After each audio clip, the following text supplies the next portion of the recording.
All right. Good afternoon, everyone. This is Dwayne from 3D Billiard Service and Supply. We are here at the Assiniboia Downs in Winnipeg, Manitoba. We're at the Assiniboia Downs, and we're here for the 2025 All Nations Tribal Days Pool Tournament. And we're starting this day off with a moment of silence. So just give us a moment, and we're getting ready for that. Be right back.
Hello, everybody. Welcome to the 2025 All Nations Tribal Days Open Team Tournament.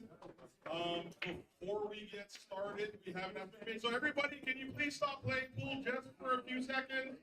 I see you, Rap, shooting. Everybody stop. Stop for 1 minute. We just got to make a quick announcement before we do everything here. So I'm going to hand over the mic to Jesse Spence, and we've got just a quick little thing we need to do here. So here you go, Jesse. Good morning, everybody. I'd just like to pay a little respect for one of the guys that phoned me earlier to enter a team, and his name was Cecil DeGarlis Jr., and he's one of our band members, and he wanted to call his team North End Sharks.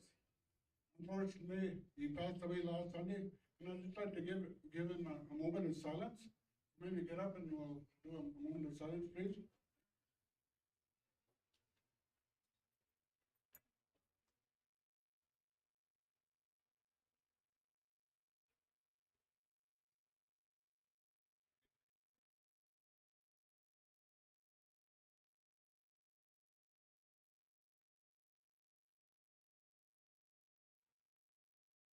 Thank you.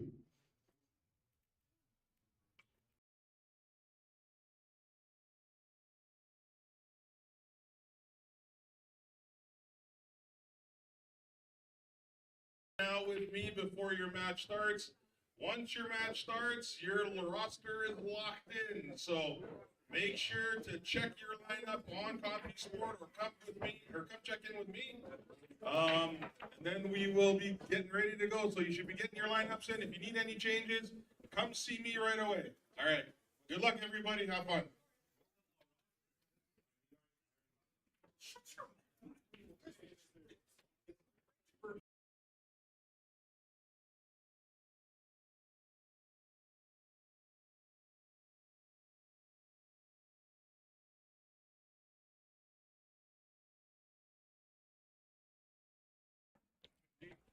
All right. Thank you very everyone for participating in that. And here we go. 2025 All Nations Tribal Days Pool Tournament. Again, bear with me. One side's going to shake a little bit. It's just the way that our cameras are set up. But today, team tournament commences. And we have All Nations playing the Undertakers in the next 7 minutes.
All right, looks like both teams are starting to get ready.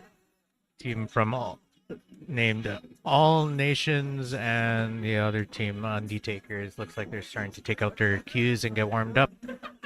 So, till the game starts, just to let you know where we are live at Assiniboia Downs, Winnipeg, Manitoba, Canada.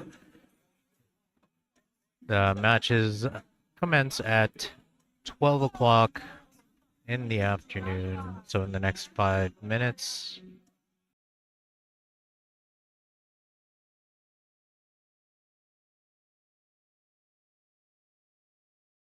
Looks like they just flip a break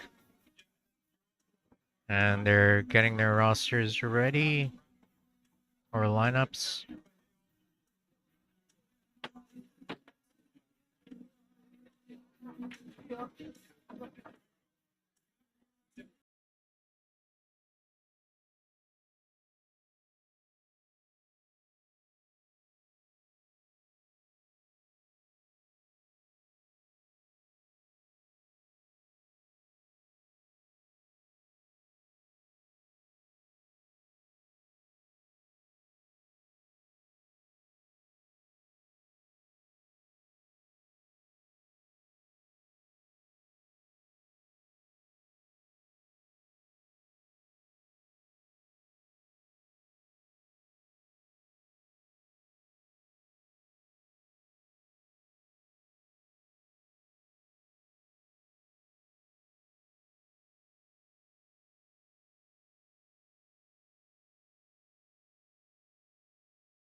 Okay, looks like they are starting their first games. Got Ryan Mod at the table. So it looks like Joey Bolio from All Nations and Ryan Mod are starting off. Looks like Tyrone is still working out their roster. So let's bring up the actual roster names here. So let's start off with Undertakers. Let's move the logo real quick. There we go. So team roster for Undertakers: Tyrone Desjardins, Gary McKenzie, Cornell Senior, Sean Monkman. Looks like Joey Bolio just broke.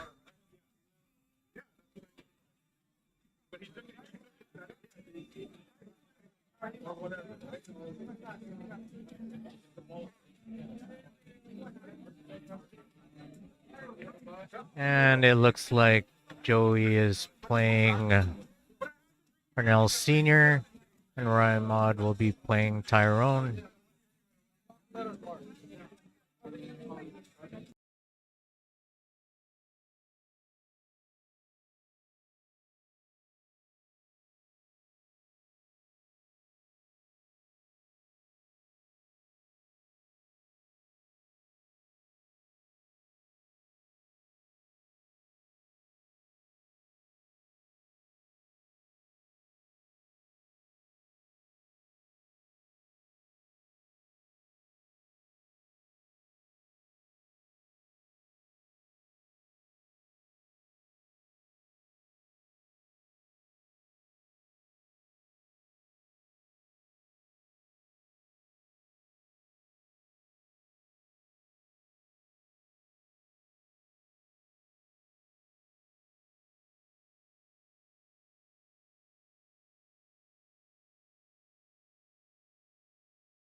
All right, looks like Joey just missed the ball down the rail.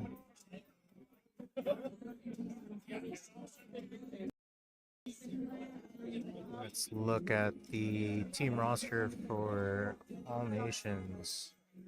So for All Nations, we have Ryan Ma, Jesse Spence, Joey Bolio, and Chris Stralin.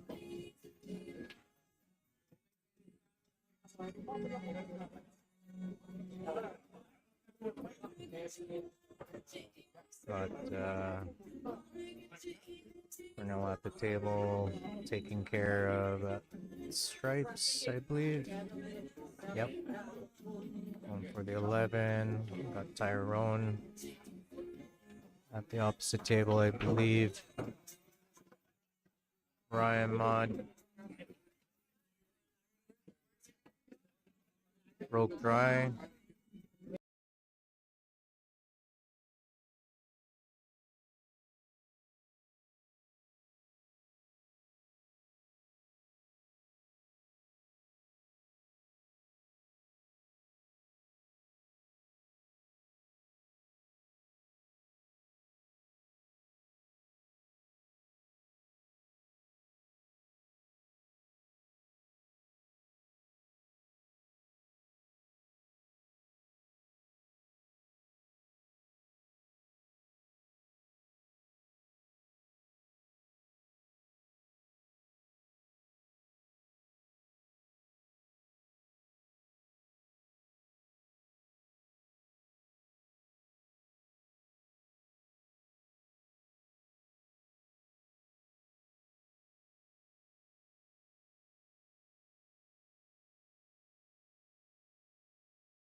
Okay, looks like Joy won his first game playing against Cornell Senior 10-3.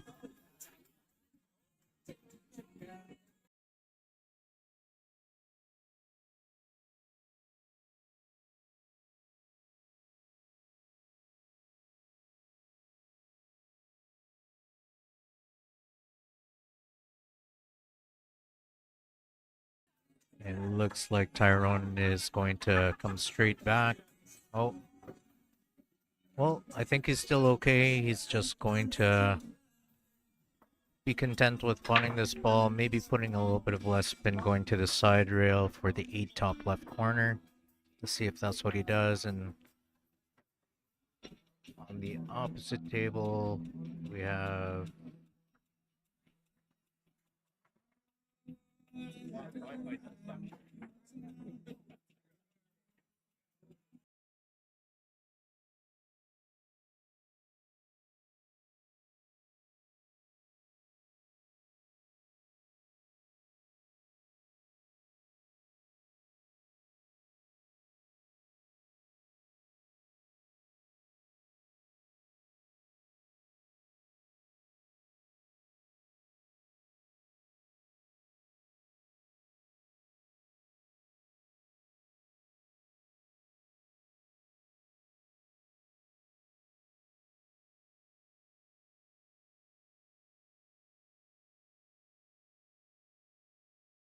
looks like Nats to make a jump shot.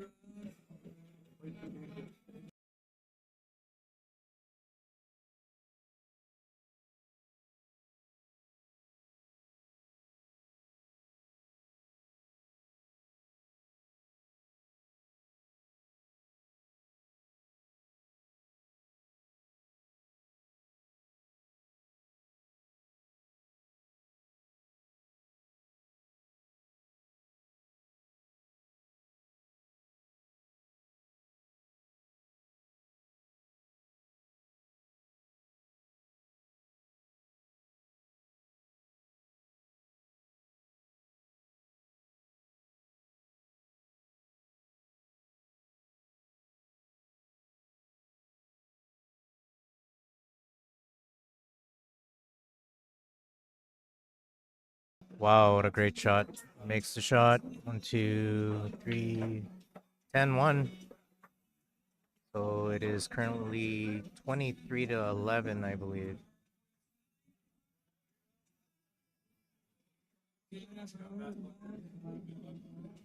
Oh, 11. There we go. Oh, 13-11. My apologies.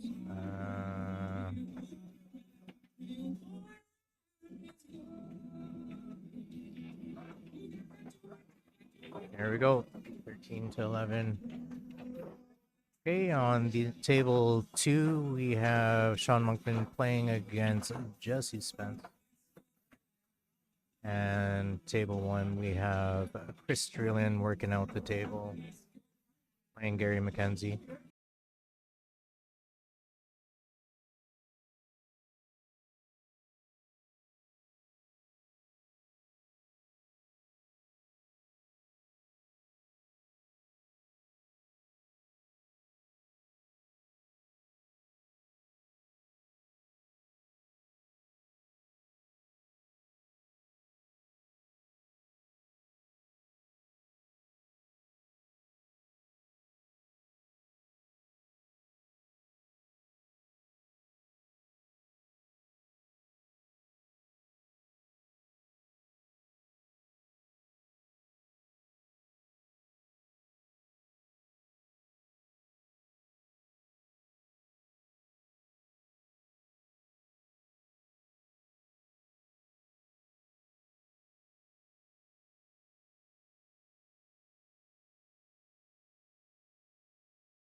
Okay, anyone interested in following along, you could always take a look at the bracket and the current score sheet on CompuSport. Just do a search for 2025 All Nations Tribal Jays Pool Tournament. And this division is the Open 8-Ball division.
Okay, nice shot from Gary McKenzie.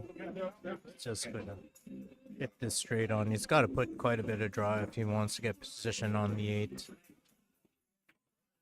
Okay, maybe not what he wanted, but Gary's gonna accept that. It is an extra point for them, so this is based on a point system. For every ball that you make, that is yours, whether it be stripes or solids, is considered 1 point for every ball that you sink, and the 8 balls worth 3 points.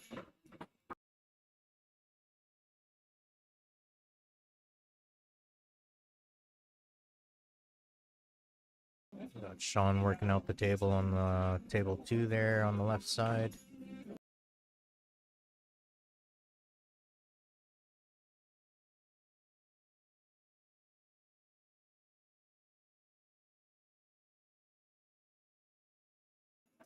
Chris Streelan on the right. Looks like he's going to finish off his table.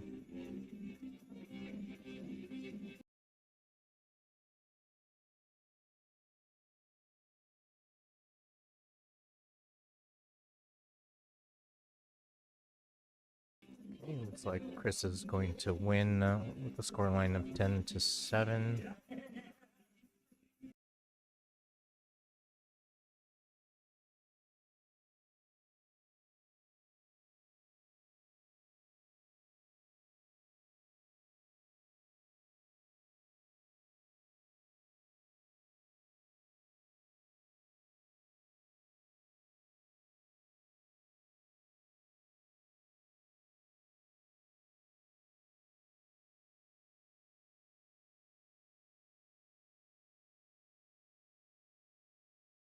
Okay, close match.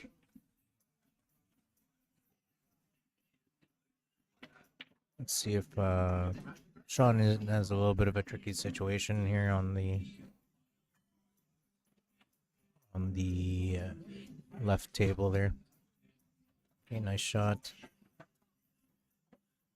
Okay. So it looks like Sean is forced to shoot the 15. He is going to go back and forth on this shot. So it might be just straight follows. It is a big pocket with a 5 there, so he could force this pretty good.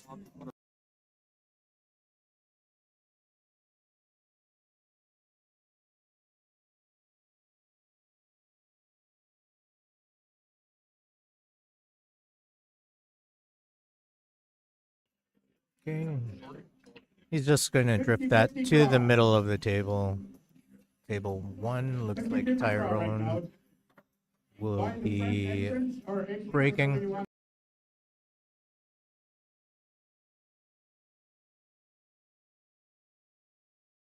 And Sean wins with a scoreline of 10-1.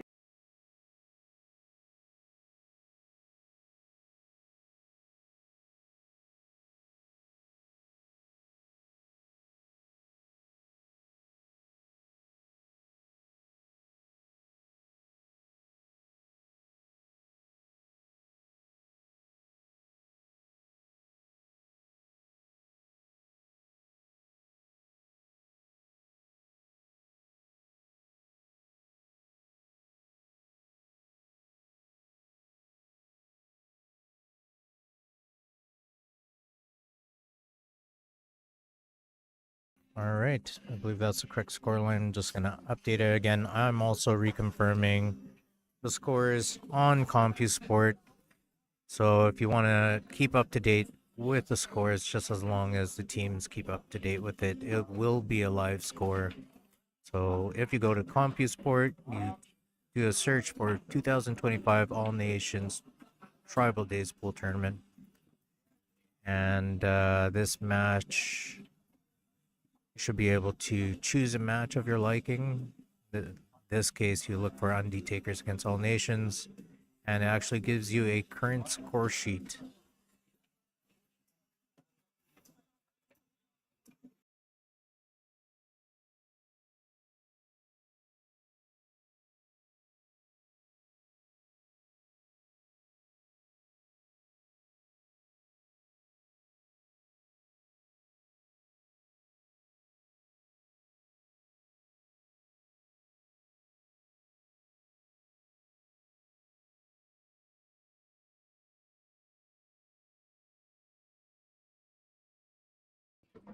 Okay, again, the match on the right, it is Tyrone Desjardins playing against Joey Bolio.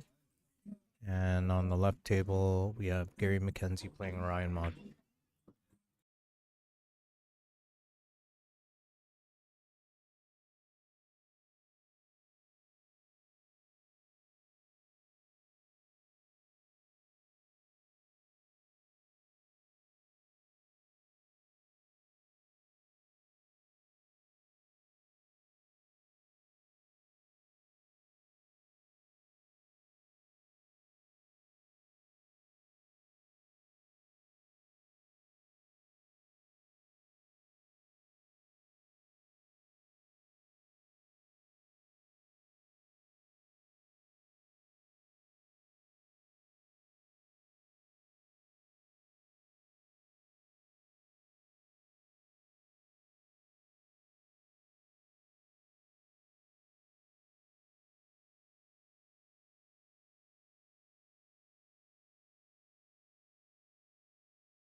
All right, nice shot from Tyrone.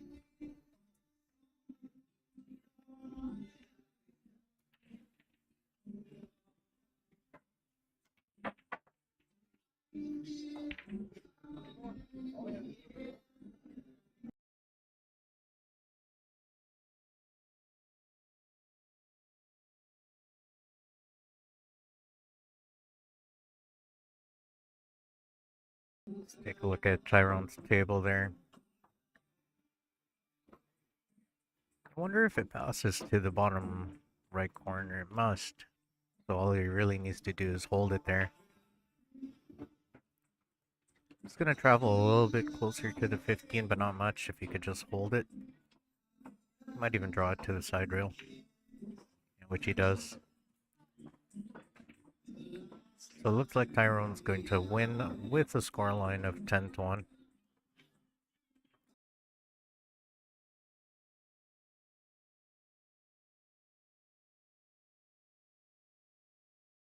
Okay, and he does. So Undertakers takes a lead with a score of 42-23.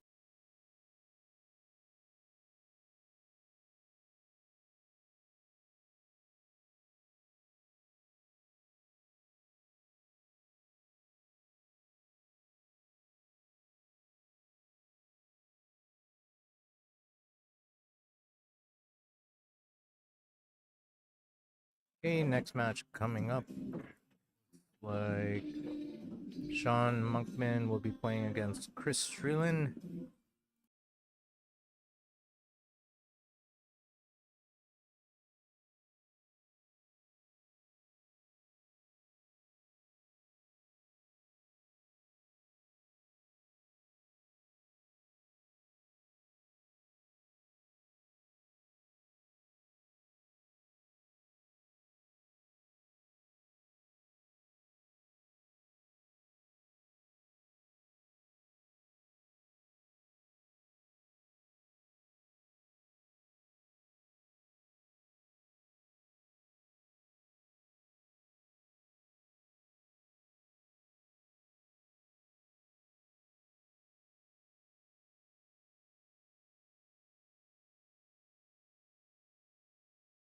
Alright, Sean Monkman breaks dry. Looks like on the left.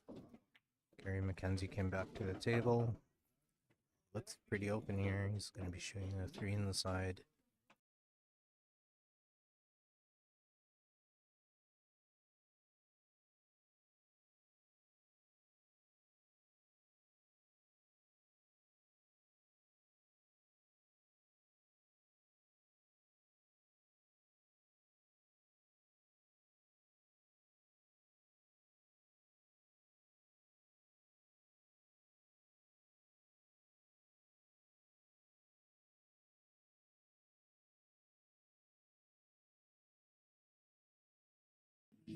Alright. Here he is looking at the his layout here. Looks like all he has to do is put a little follow, maybe a little bit of right, just to, yep. That was always going to be an issue just because the 2 balls were, that 8 ball with the angle that he got was going to be in the way, and he couldn't put right spin or else a 13 would have gone in the way. So he's content with plotting this in the corner, which he makes. It's like Gary is going to take this game with a scoreline of 10-5.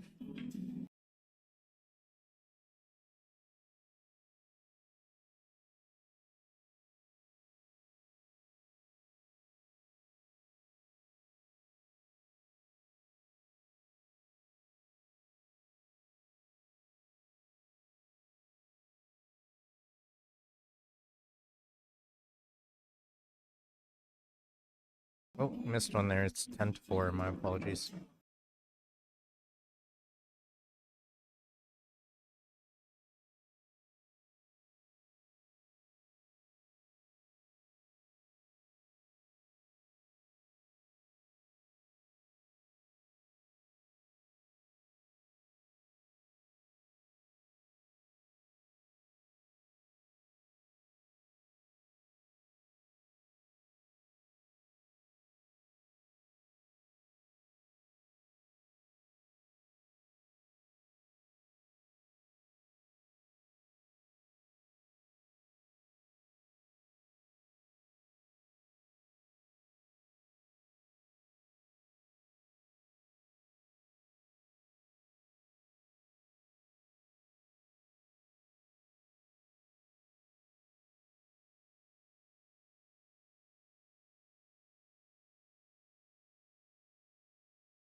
Okay, table number 2, which is our left table. You see it there. It's tagged. We have Jesse Spence playing against Cornell Senior.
Ooh, nice shot from Sean.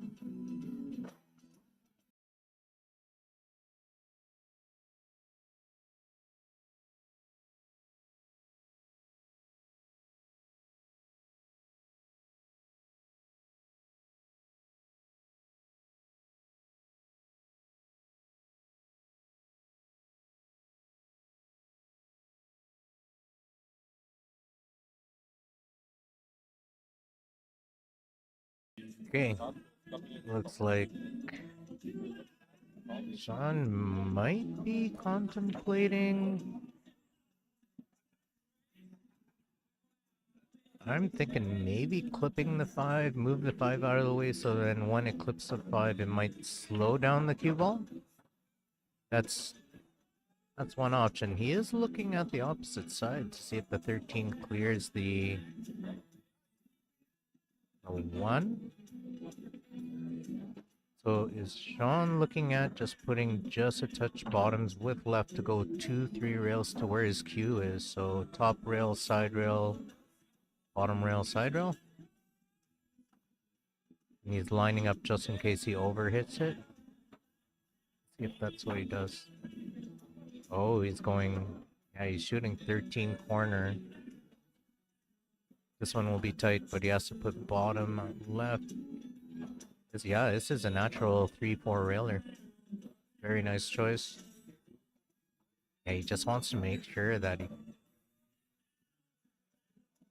Yeah.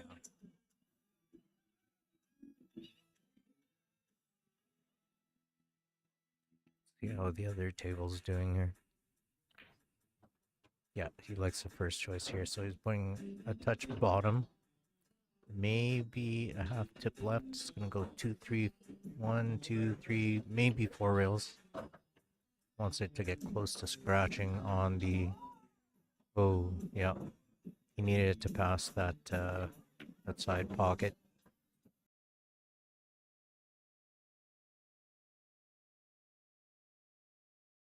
Okay, let's see how Senior's doing. Looks like he just took the game.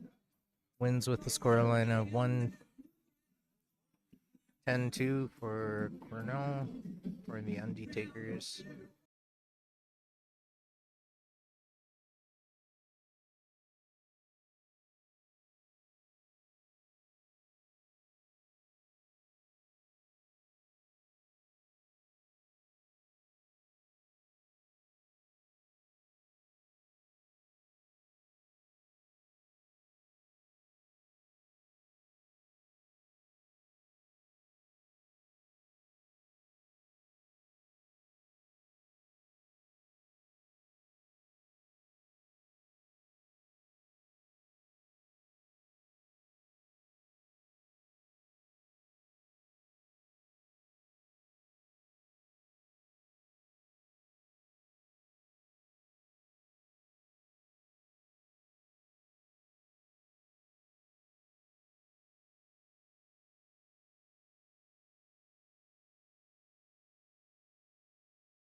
Okay, looks like Chris is back at the table, obviously.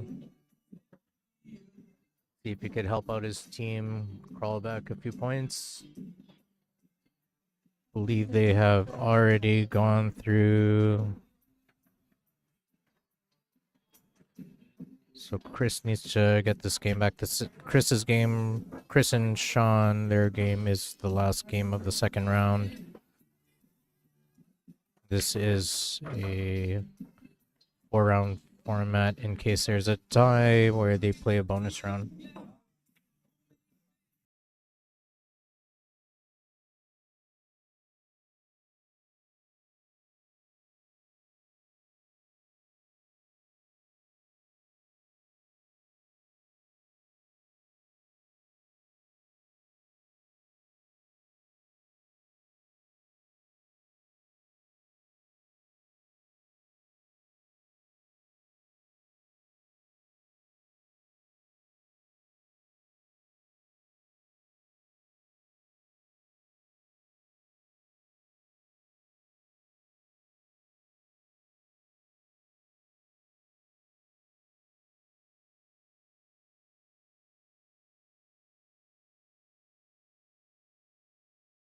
Okay, Chris is going to take that on the left table there. You see Gary McKenzie at the table. He's playing Joey Bolio.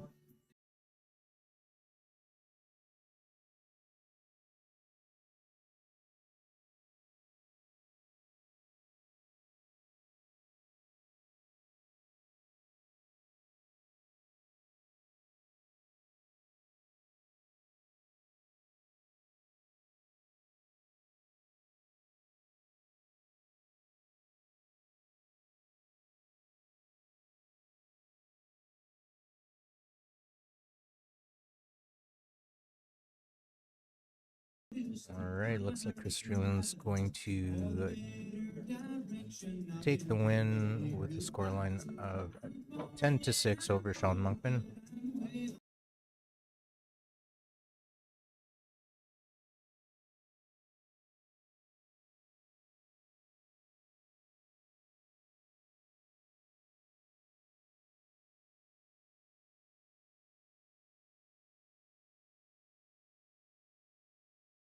Okay, after that game, we are definitely at the halfway point of this match in the event that it goes to the end.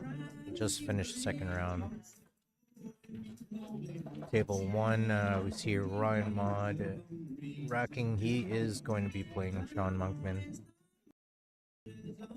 Again, on the left table, we got Gary McKenzie working out the table. Looks like he's playing stripes. He's going to shoot this ball in the side, try to bring it to the bottom of the table, back up. He is going to accept that and shoot the 8 top left corner.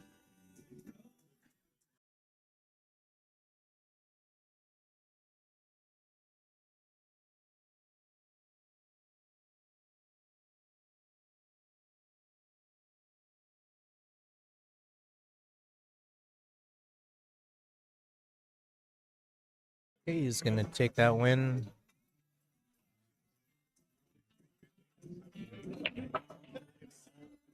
Okay, so that is a 10-0 score line for Gary McKenzie.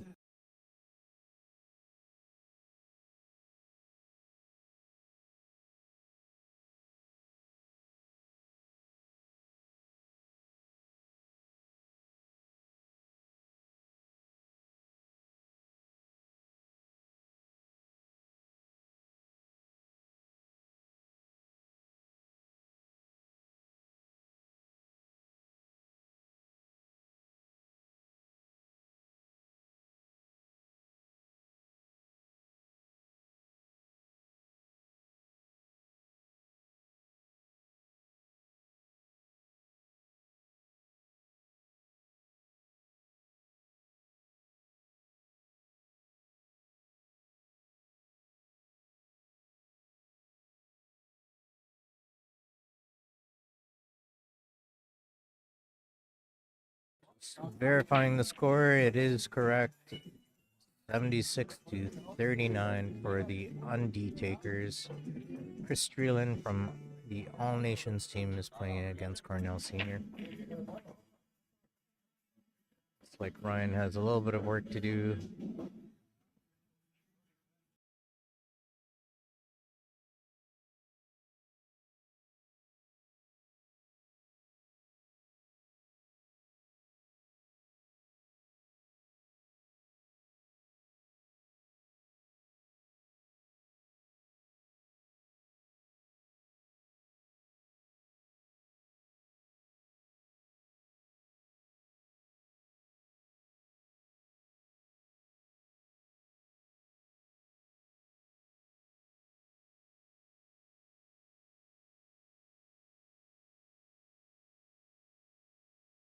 All right. Nice shot from Ryan.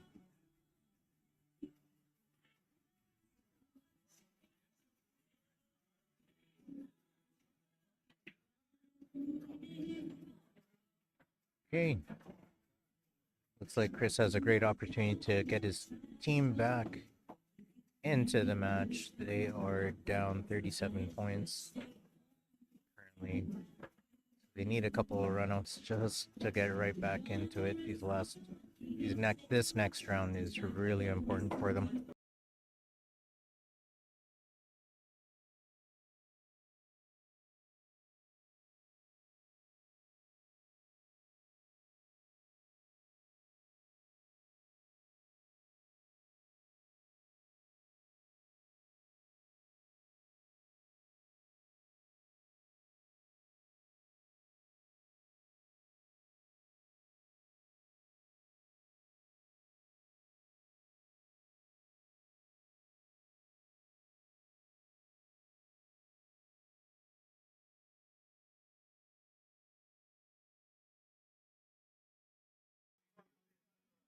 Well, I didn't quite see the shot that Chris was playing, but I'm assuming that might have been a little bit uncharacteristic or fairly difficult shot. I'd have to look back on that.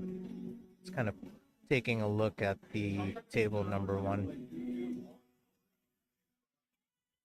A little bit of back and forth being played on the left table. Looks like Ryan is playing a containment shot. Got the runner-up player of the A Division Finals, Sean Monkman, at the table. He played really well at the tournament yesterday.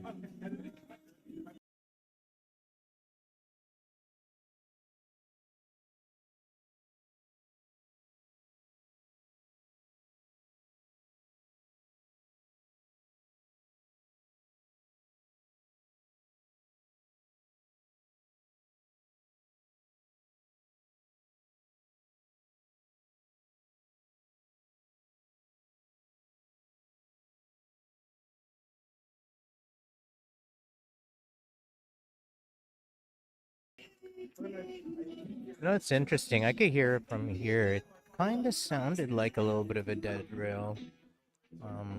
Sean was a little bit fortunate going off the 9. It is what it is. That's just how things work. And yeah, let's see what he does, because I'm assuming that Sean might actually come back with a, unless he could make the 15. Yeah, he's going for the 15. He's gonna swing it around, I think. Oh, yeah, okay. There's the ball underneath the 15. I am guessing he's gonna use this ball to swing it around and maybe develop the 13-14.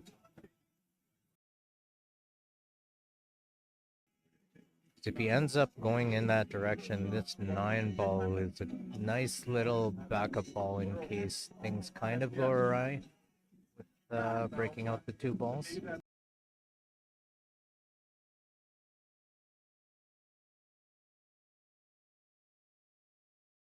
So basically, he is just trying to figure out if he wants to go all the way to the top rail or if he wants to run right into the 13. I think he'd be more happy if he maybe hits that 14. So he's gonna draw right into it by the looks of it.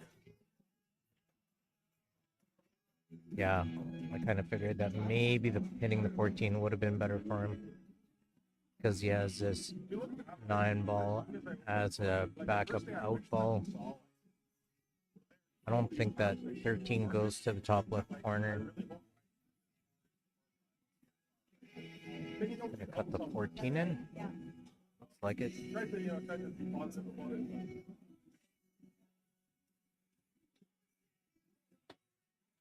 It's caught that one a little bit thick.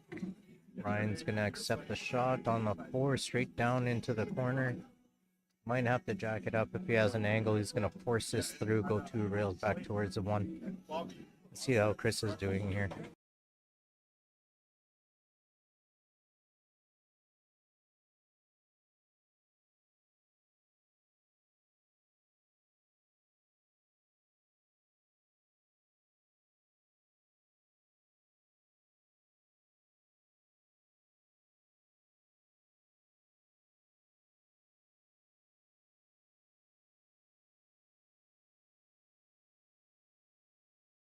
That was a nice solid shot from Ryan. He's just going to hit the top, just skim the top of the 2 and bring it to approximately where his elbow is. Okay, he decided to go underneath. He's gonna take that. He's gonna shoot it in the side. He kind of has to. Doesn't like where he is, but it is what it is.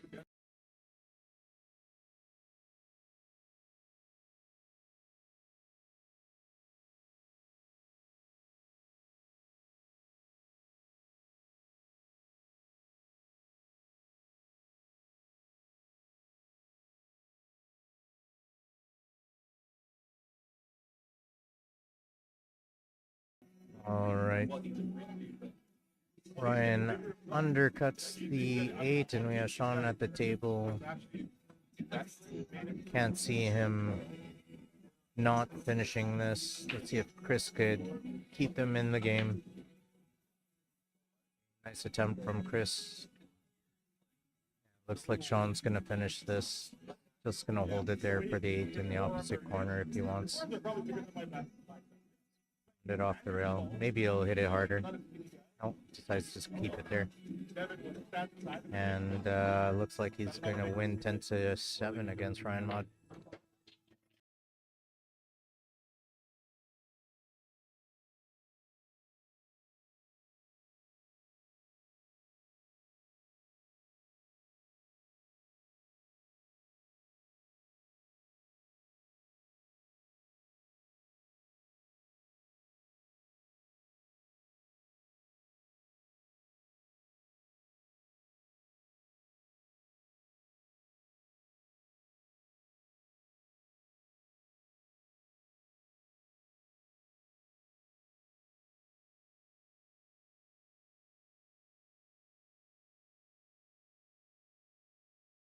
Okay, Chris is calling a containment shot. He's just going to land underneath the 14. Okay, decides to keep it on the left side of the table.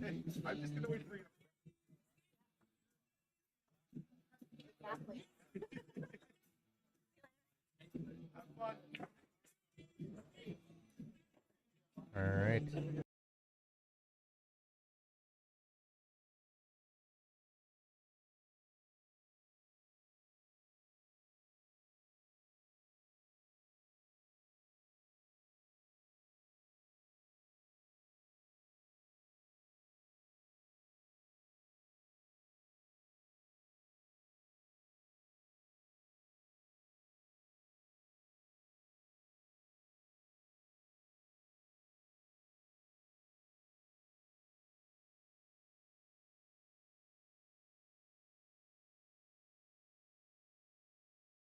All right, looks like Jesse is breaking against Tyrone, and Cornell has a fairly difficult shot down the rail, which he makes with ease. 10-6 for Cornell Senior.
All right, looks like Sean Monkman made a ball off the break. At this point, they need 7 balls to win the match. Tyrone on the right side, working out the table.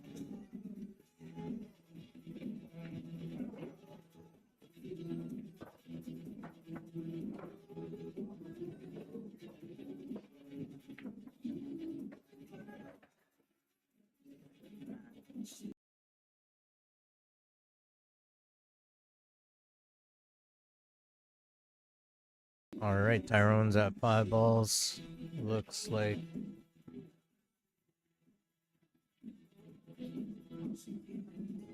let's see what Sean's got on the left side. I believe they already have the match, but let's see if he makes sure. 1, 2, 3. 3 balls left. So that's 4. He already made 9 points. Looks like the game is out of reach.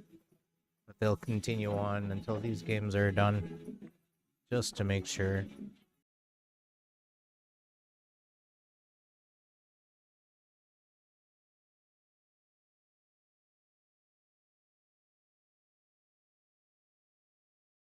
Sure looks like it. So Sean's on his 5th ball here. So altogether they have made 10 balls. Looks like they're powering through these games anyway.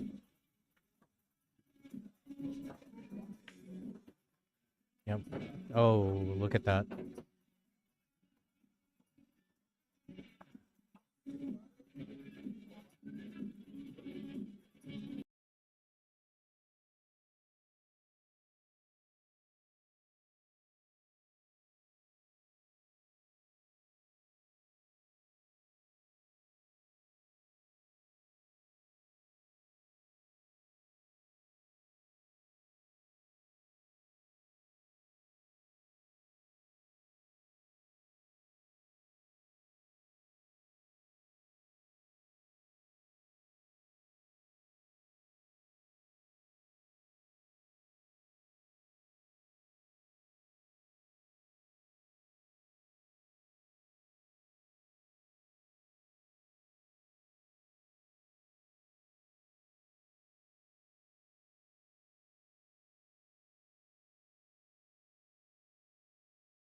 Okay, we got Joey on the left. It's gonna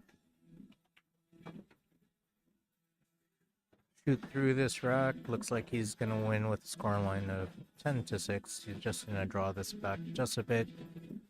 Shoot the 14 bottom left corner. Take it off one or two rails. I'm thinking one rail back to the center of the table or to exactly where his hand is, or the end of the cue is.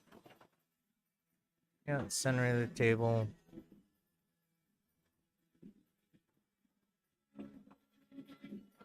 There it is, 10-6.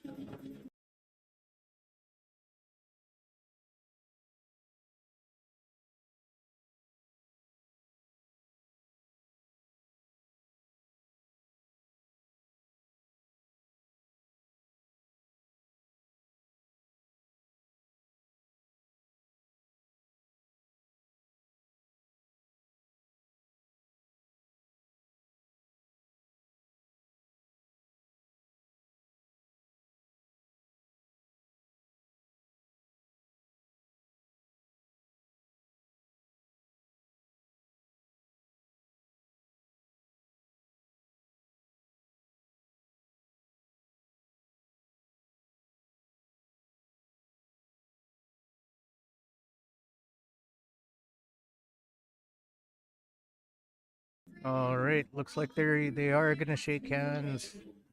They, it is mathematically impossible to catch up at this point, so congratulations to the Undertakers. Continues on the A side, and good luck to Team All Nations on your B side run. Next match scheduled for 1:30. Let's put up the time just in case. And we'll be right back. Looks like there'll be maybe a 35-minute wait.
All right, everyone. Basically, what you see at the bottom are live updates. Next match is scheduled on the stream at 1:30 p.m. You see the time on the left, 1:03. So we got about 27 minutes. I'll update the scores every 5, maybe 10 minutes. So I'll be right back.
Okay, just a little bit of an update. We do have the next two teams scheduled on the streaming table. It is Cornell Junior's team playing against a team named Northside Folk, and that will be starting in the next 20 minutes.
All right. Anyone interested in coming down to watch some of the events going on at the Assiniboia Downs for the 2025 All Nations Tribal Days? Of course, there's the pool tournament that we are watching live here, and there you have a dart tournament upstairs and an arm wrestling tournament where we have the top Canadian, if I'm not mistaken, in all of Canada, and one of the top arm wrestlers here in the world, Devin Larratt, is on site here at the Assiniboia Downs.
All right, the countdown to the next match begins. It's about 10 minutes away from starting the next live stream match against Northside Folk against Cornell Juniors team.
Okay, we are at 7 minutes and counting.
Okay, so the teams are starting to roll in here. Let's go through the roster of Northside Folk.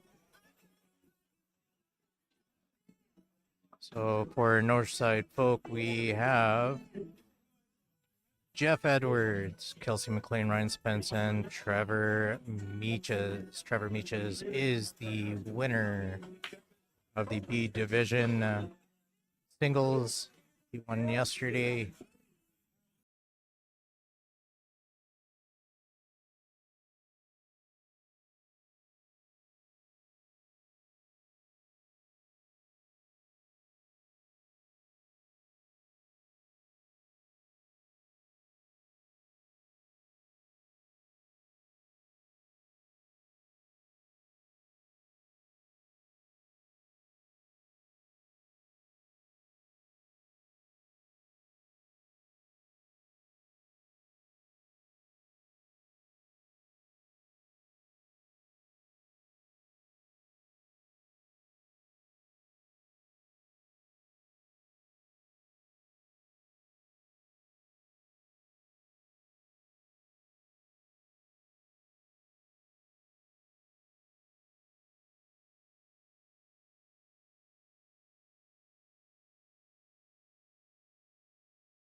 Okay, and let's take a look at the team roster for Cornell McLean Jr.'s team, consisting of course, Cornell McLean Jr., Andrew Maines, Billy Thompson, and Mike Batur.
All right, here we go. Everyone is getting ready. Let's bring the live stream to their main two tables.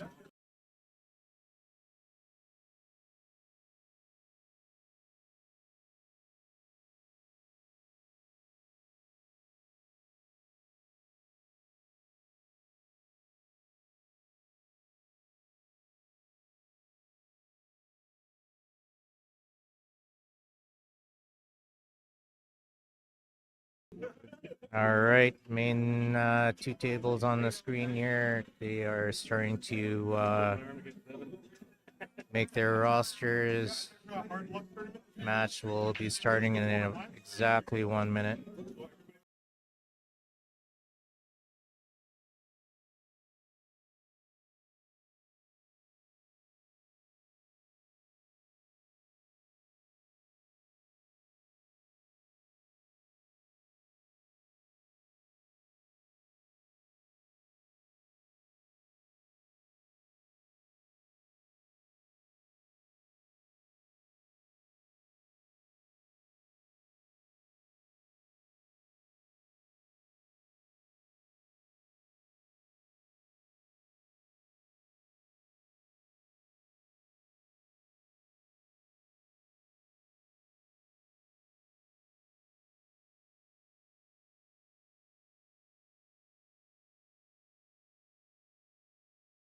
See Cornell Jr. at the table just warming up a couple shots.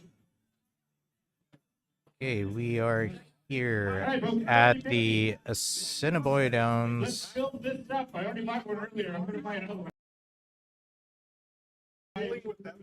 for the 2025 All Nations Tribal Day. It says hockey tournament. This is the pool tournament area right now. Good luck to both teams.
Let's see what they got for their roster here.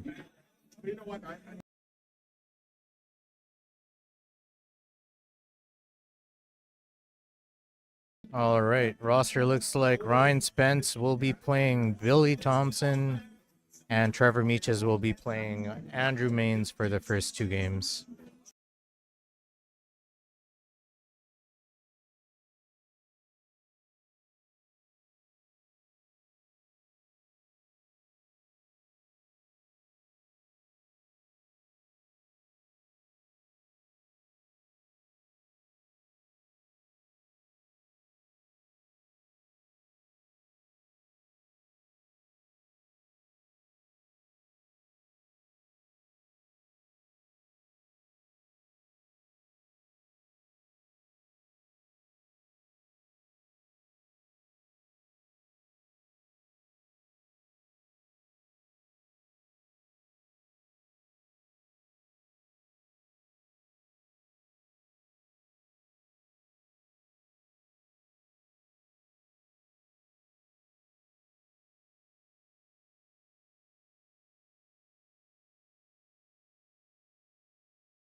All right, looks like there's an addition. Jonathan Campo is playing on Northside Folk.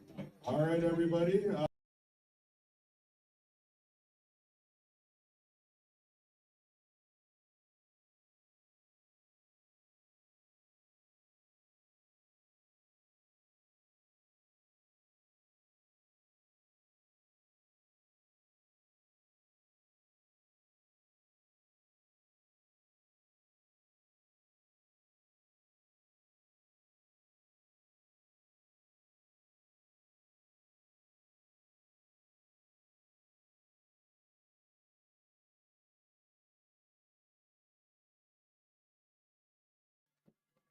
Okay, here we go.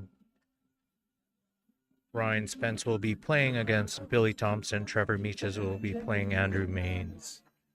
So it looks like Trevor Meaches is playing on the right side table, and Ryan Spence on the left side playing against Billy Thompson.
All right, Ryan.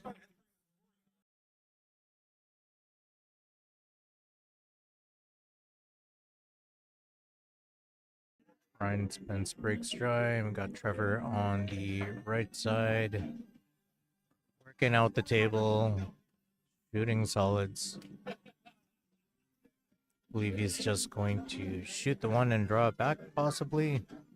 Looking at the 7, trying to set up a pattern to get to the 7, connect that.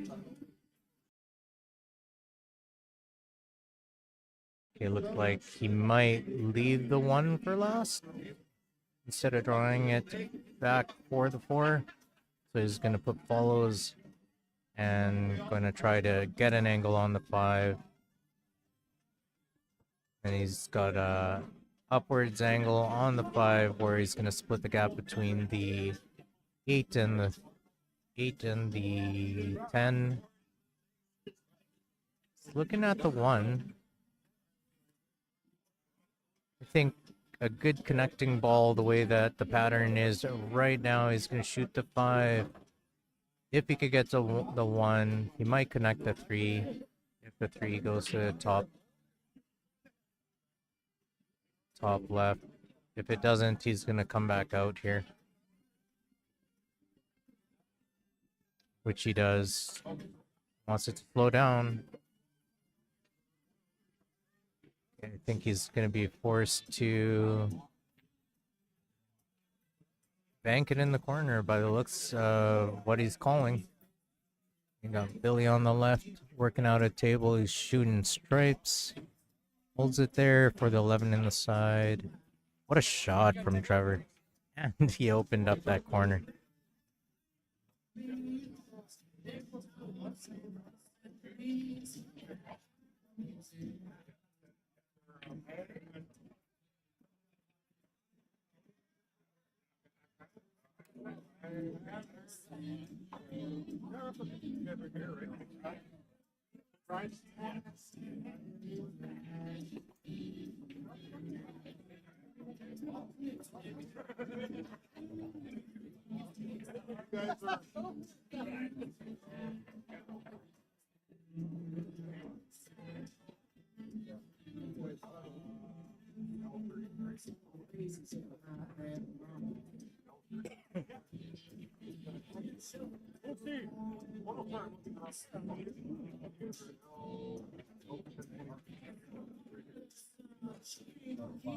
All right.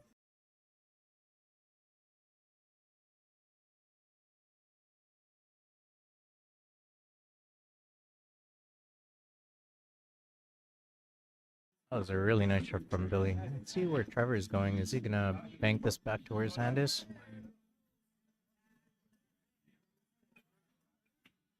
And he did it. What a shot by Trevor.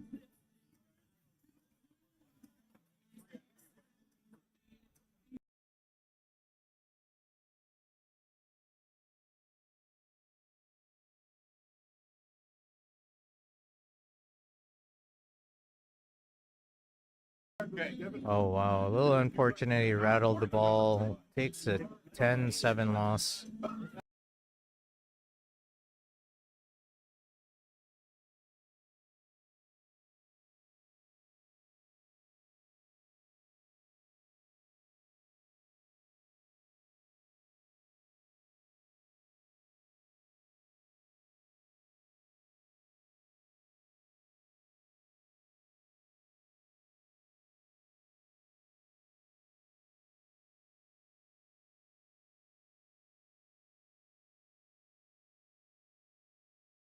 Okay, looks like our next match is going to be Jeff Edwards with Northside Boat playing against Mike Batur from Cornell Juniors team.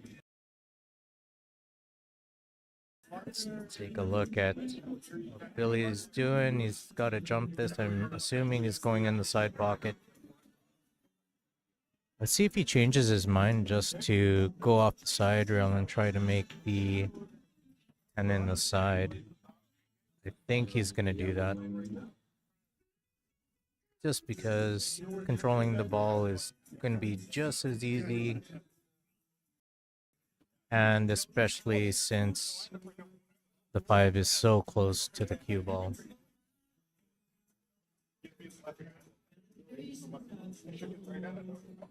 Yep. Yes, it looks like that's what he's choosing to do.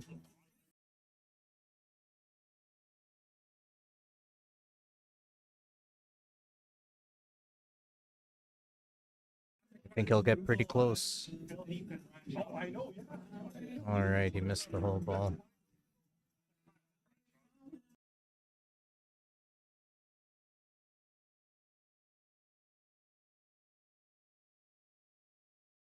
Okay, we see Jeff Edwards breaking.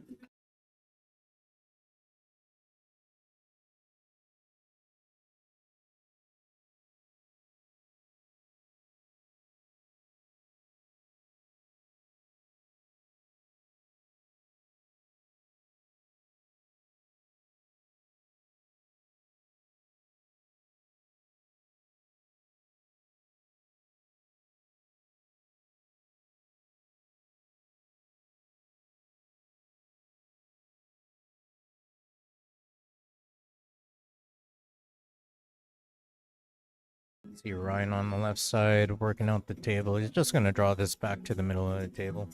Oh, he'll have to go off the side rail and out. And just like that. Ryan's gonna possibly look at the... Okay, he's going to the side pocket, which means that he's going to go for either the 6 or the 4 next. Yeah, he wanted that to come back out past the 5, but... Okay, I'm assuming he's going to move the 4 up table and hold it for the 5 ball. Oh, that was a 1. Okay, that worked out. Yeah, I think Ryan's out here.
Okay. I just noticed we had the same issue as yesterday where the stream didn't go live again on Facebook. So I just got that resolved. The stream should be going on Facebook. It's also available on YouTube.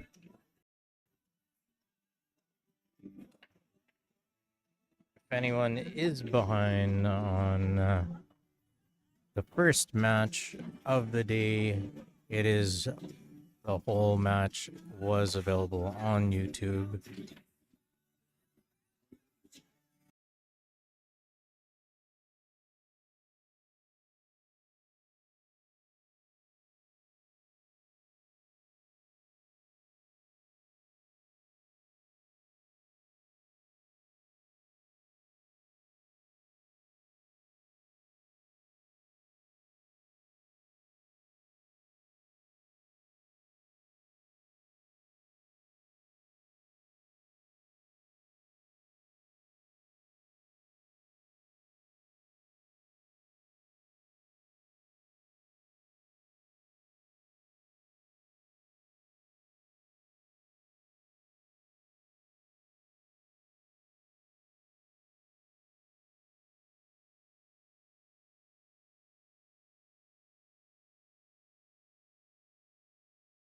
And we have the updated score here, 17-16 for Northside Folk currently. Jonathan Campbell playing against Cornell Jr.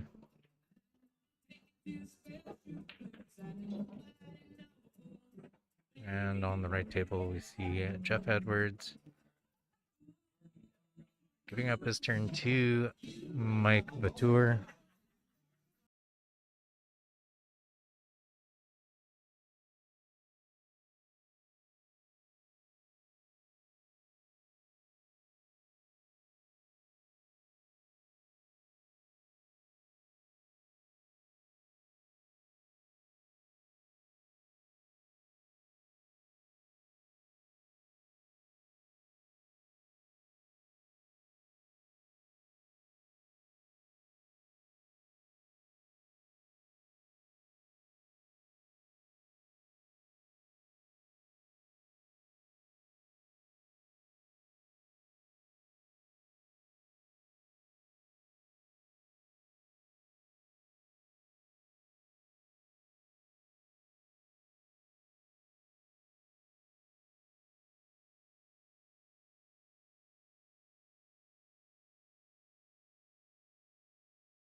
All right, just setting up the, just sharing the Facebook page a little bit. Looks like Jonathan Campbell ran out the table against Cornell Jr. 10-1.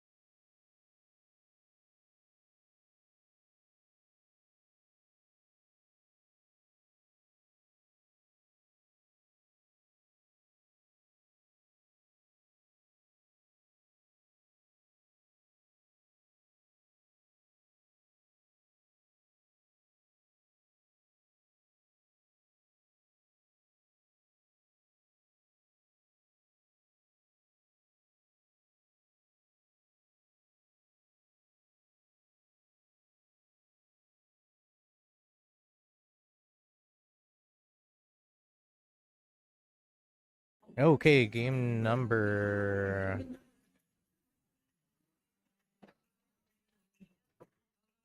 Let's see here. I believe this is game number 5 starting. This is Andrew Maines playing against Ryan Spence. I'm just going to make sure that I have the correct score here. We are looking at 27-16. Is that 10-0? I thought that was a 10-1. Let me just look through the video and make sure.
Okay, yeah, it was a 10-1. I was just looking at the online bracket and the 10-6. I just re-verified that.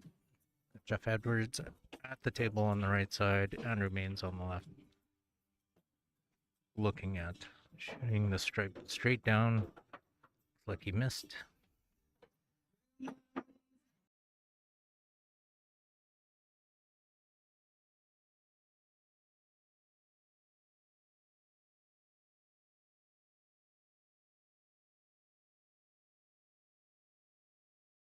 Okay, Jeff Edwards wins with the scoreline 10-5.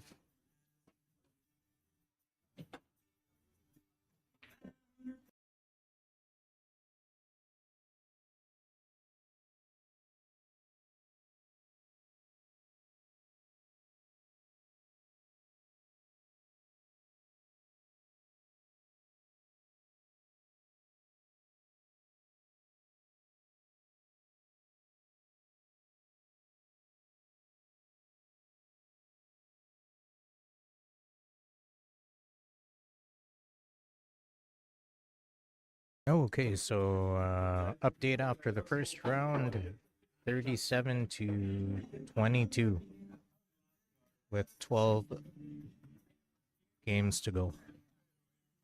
Next matchup is going to be Mike Vatour breaking against Trevor Meaches.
Here we go, Mike Vatour breaking. That was a really nice break. Looks like he has a nice open table, center of the table. I'm thinking stripes to start, except for the 13s is a little bit of a problem ball. And on the left table, looks like Ryan scratched. Andrew with the ball in hand. Okay, so Andrew just wants to make sure he leaves himself a little bit of an angle. Come back up for the 8. So we'll get to the center of the table-ish. Okay, pretty sure that he has quite a bit of an angle, so let's see if he just hits center ball with a little bit of left spin. He decides to go 3 rails, which he does. Nice shot. 8 almost straight into the corner. And Andrew wins the scoreline at 10-5.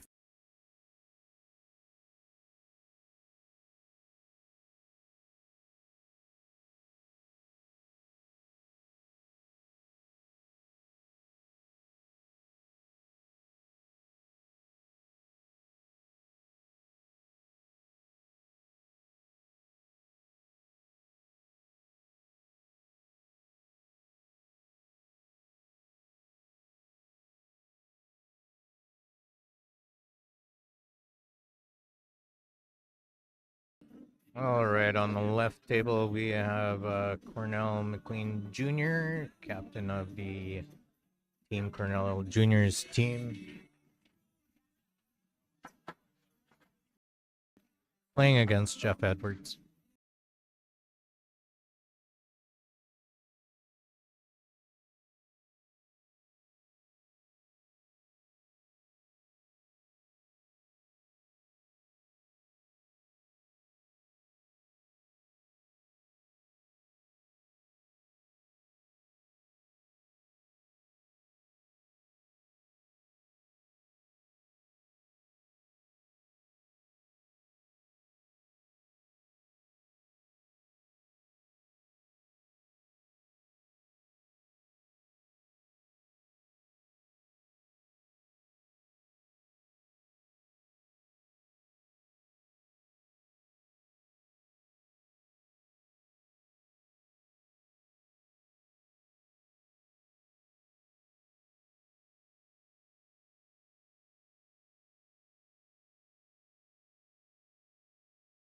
All right, Junior with the break. I believe he scratched off the break. Jeff Edwards with the ball in hand behind the line. And we have Mike Patur finishing up on the right table, which will give him a score of 10-1. And we heard the excitement from Cornell Jr. cheering on his team.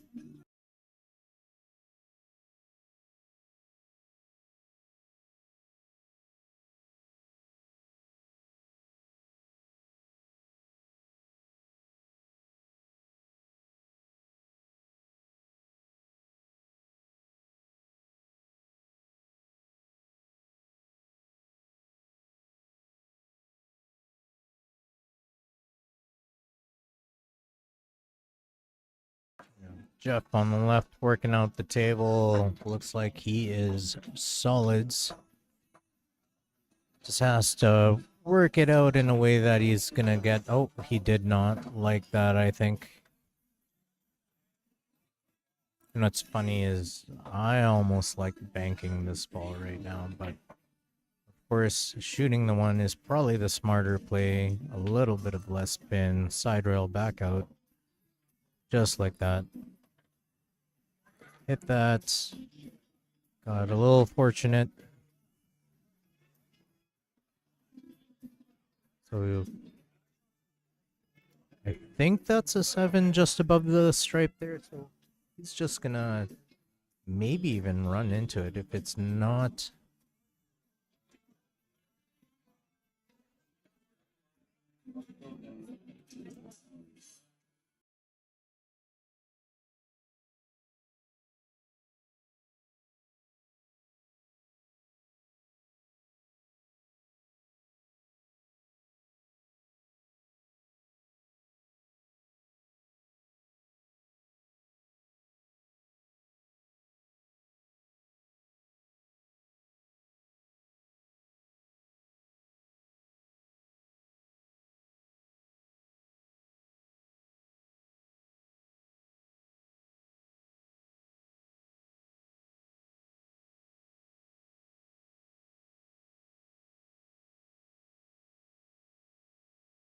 All right. Jeff Edwards with a little bit of a tester. Billy Thompson breaks on the right table. Breaks dry, a little bit of a cluster there. Let's see what Jonathan could do.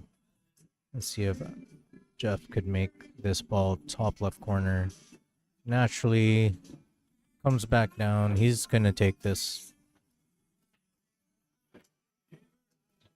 All he has to do is just concentrate on the pot. Naturally the cue ball is going to track to the 10, so he's got a little bit of a buffer here, not have to worry about the scratch.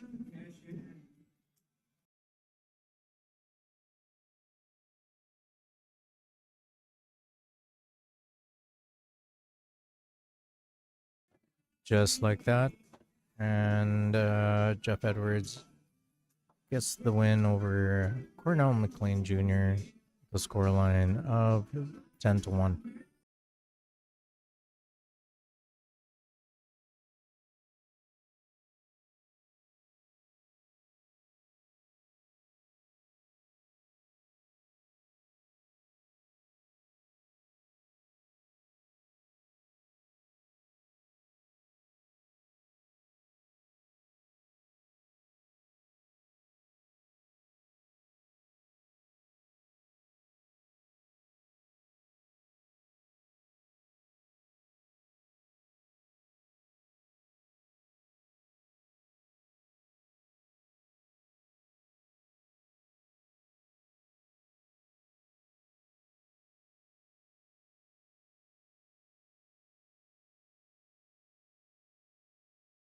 Okay, on the left table, we have Brian Spence breaking against Mike Vatour.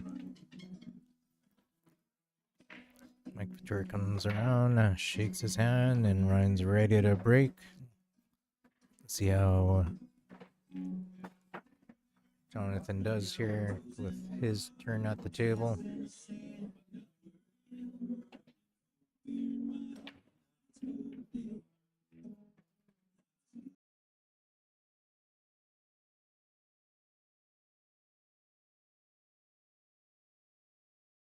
Nice shot from Jonathan.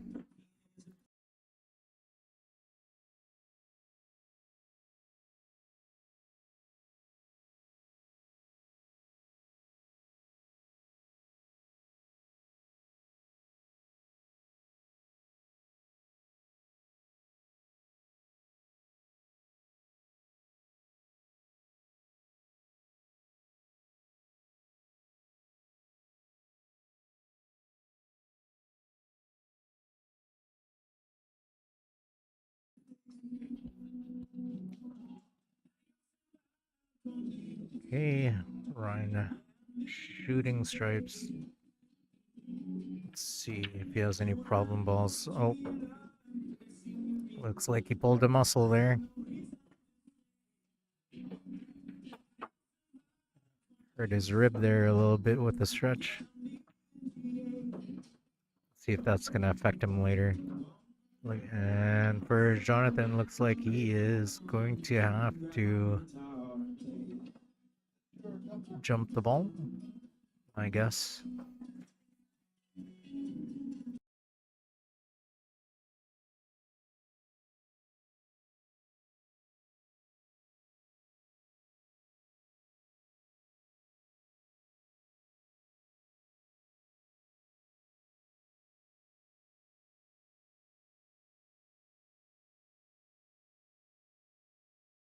Okay.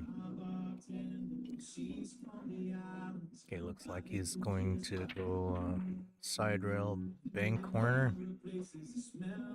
Yep, side rail bank corner, calls it. Wants to hit it almost full in the face with a little speed.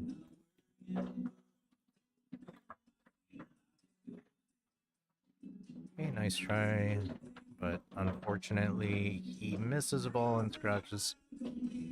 And Billy Thompson looking like he's going to finish.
Alright, looks like Billy's gonna shoot the 11, hold it there for the 12 in the side. Stop the ball there for 8 on other side.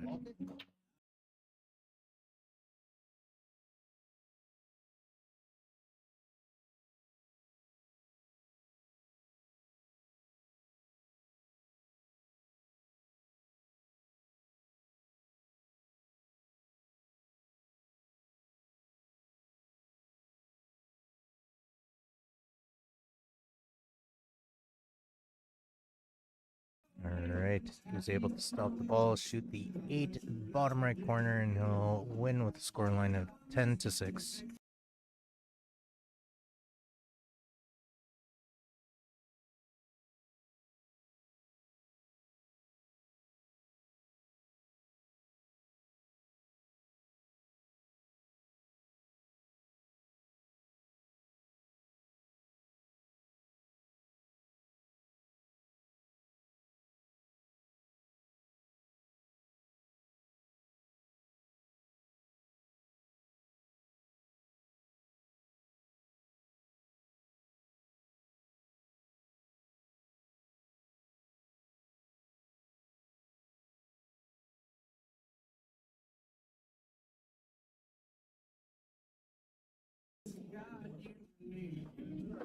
Okay, looked like our next match.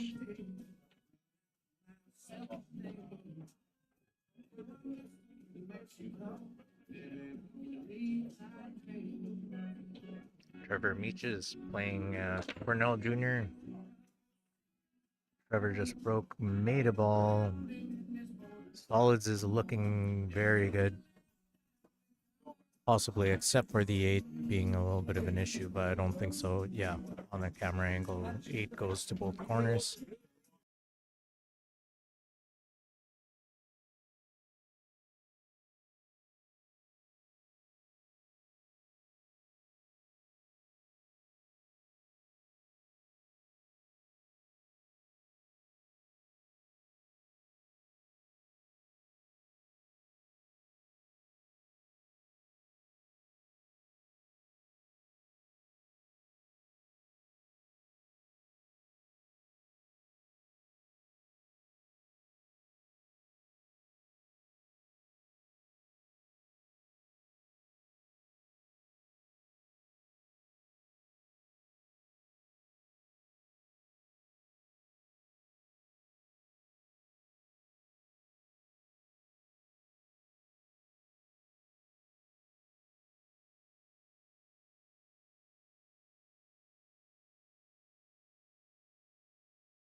I think after a couple of rounds, this is Junior's first good look at the table.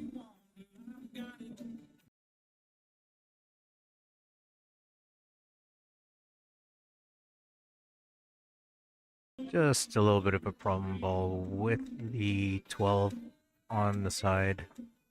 Let's see what he does to get there. He might even just bank it in the side. So let's see if he just takes it on now. Stop balls this one. Let's see. I think he's looking at the bank right now.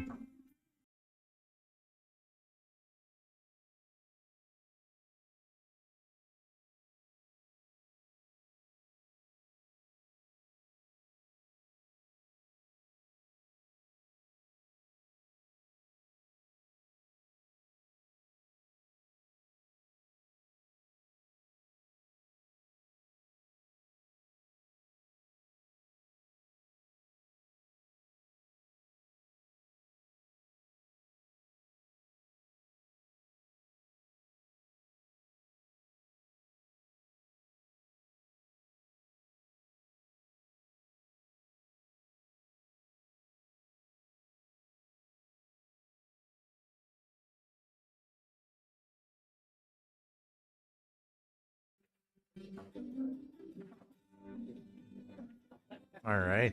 Let's see if he runs into it, drops on it, breaks it out. He's got a lot of options with this right now. Is he gonna draw it to the top rail back out, or is he gonna just punch it?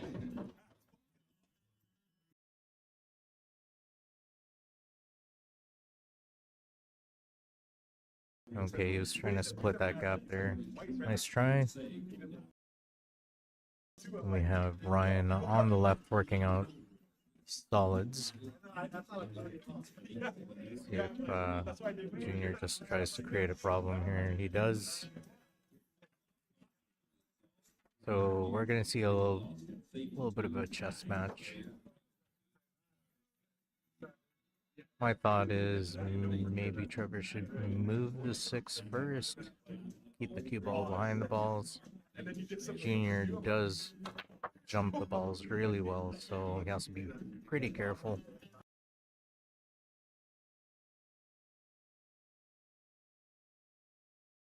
Okay, Trevor is taking the aggressive approach, and he's going to draw this into the back. So his thought is going to the side rail, tapping out the 4, moving the 6, moving the 8 out of the way, and shooting the 4 top right corner. So he's going to draw this right into the 2, just like that. Okay, a little unfortunate, but let's see if Trevor just shoots the 4 or plays a containment shot on the 3.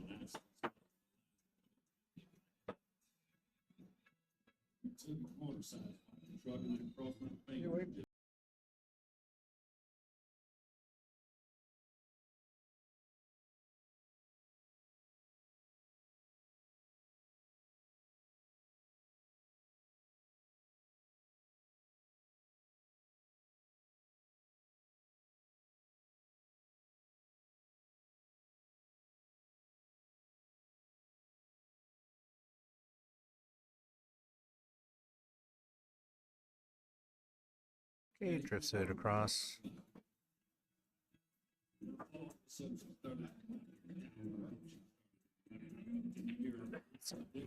Trevor's ended up a little bit straight on the 3.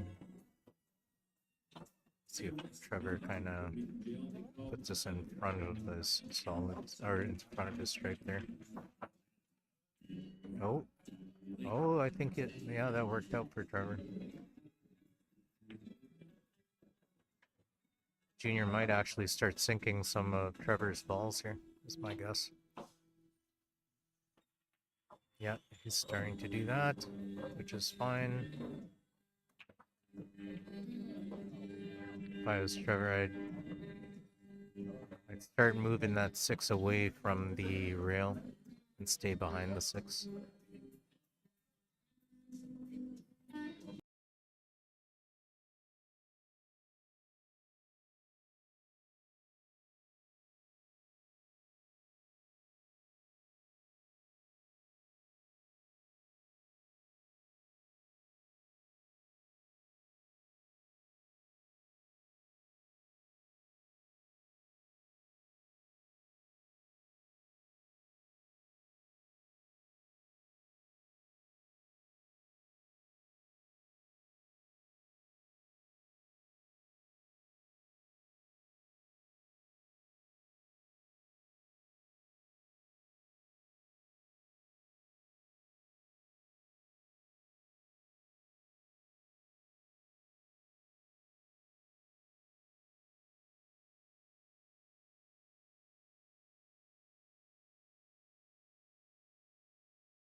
Alright. Just misses on the breakout, and on the left table looks like Mike Vautour wins with the scoreline of 10-5.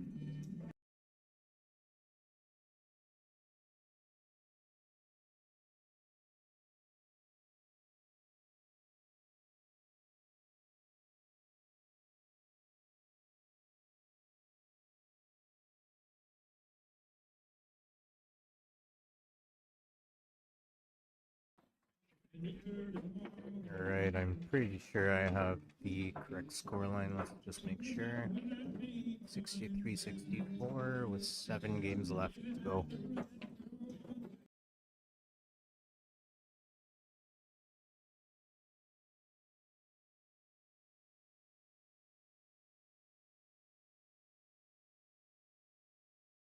Okay, beautiful shot from Cornell Jr.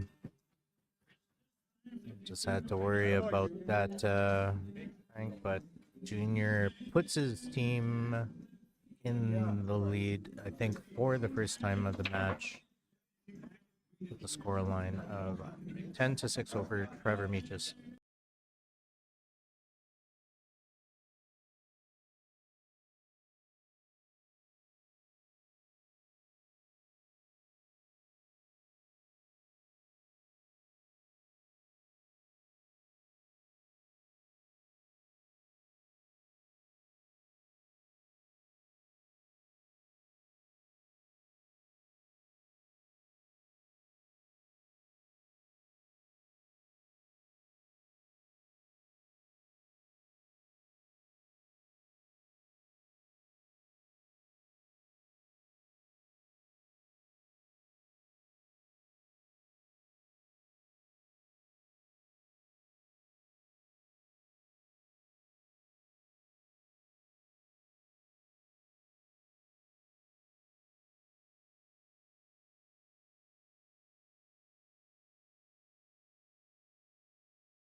All right, we have Jonathan Campo Jr.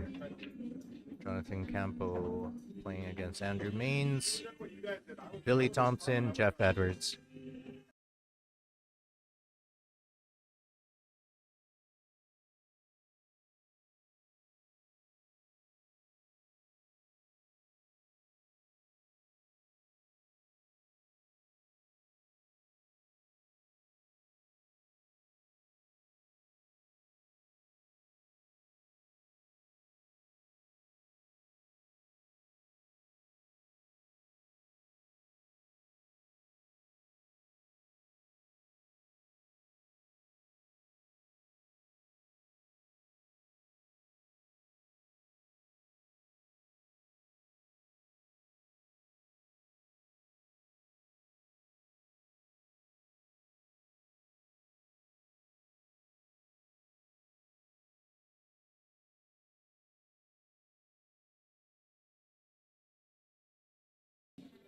All right. On the left table, we have Billy Thompson playing against Jeff Edwards. Right table, we have Jonathan Campo playing Andrew Maines. Andrew at the table. And on the left, we see Jeff at the table. Andrew's just contemplating on what his options are and what he's going to do. Solids looks pretty good except for the two over the pocket, so just weighing out all his options before he makes a decision.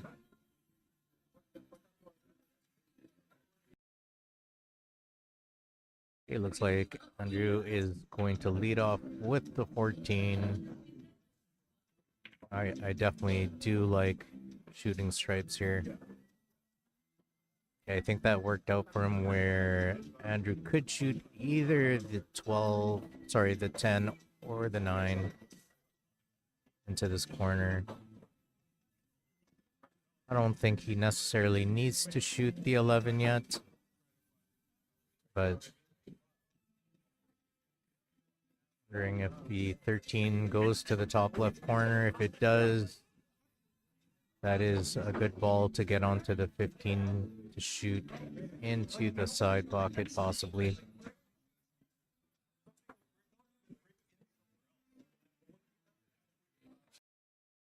Here we go. We have Billy on the left side.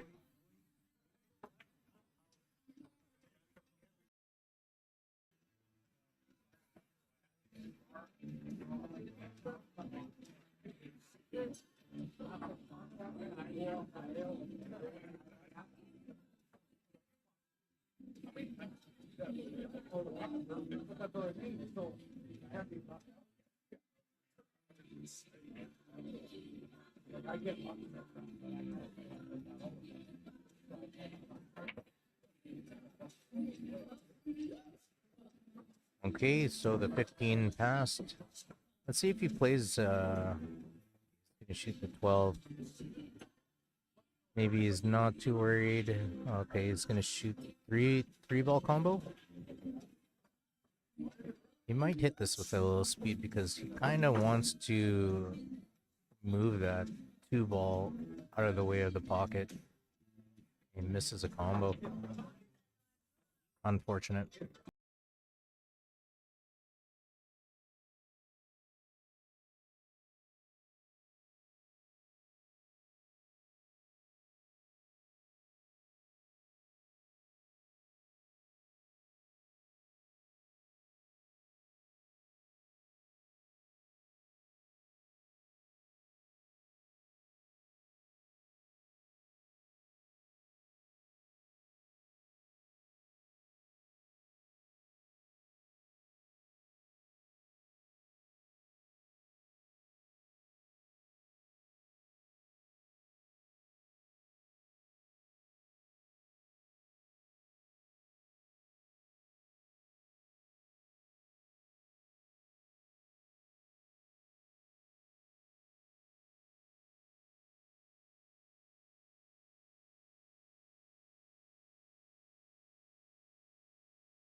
Hey, Jonathan. Let's see what he does here. I kind of like re-railing this. If this is what he's going to shoot, he might just end up on the 6 here. He wants to end up on the left side of the 6. He spun it out. He might end up a little too straight. Oh, okay. There's a 1 there. Okay, I didn't actually notice that. That works out really good for Jonathan, where he could break out or try to develop something with that cluster on the top right corner.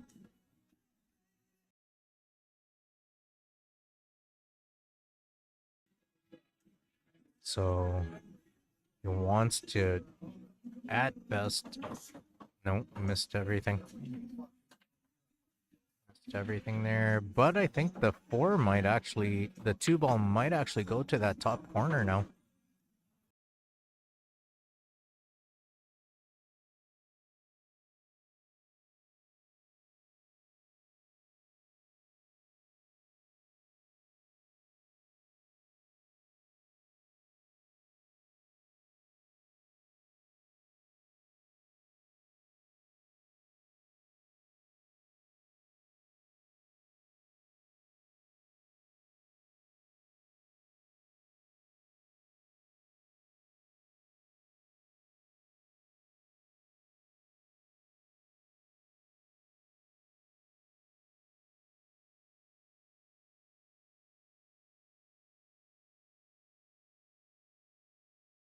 Okay, Billy on the left side gets the ball in hand.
Jonathan, yeah, he's playing a combo.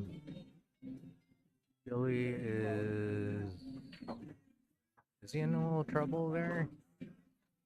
I don't think so. He's gonna shoot the 9, cut it, maybe develop the 13 a little bit. Billy's gonna be okay with that result. Still has the 13 top right corner. See if he tries to sneak by, shoot the 15s in the same corner. Or is he going to put some less spin and try to stop the cue ball's speed by hitting the 2? Yeah, which is what he does. He doesn't like that too much, but he's going to accept it. Billy's going to be left with a bank, but he's going to hold it there. Not going to worry about missing. Okay, is he looking straight down into the corner? I don't think so. But like I'm thinking, bank side, hold the ball there, not worry too much about whether he misses or not. Just be aggressive with the shot.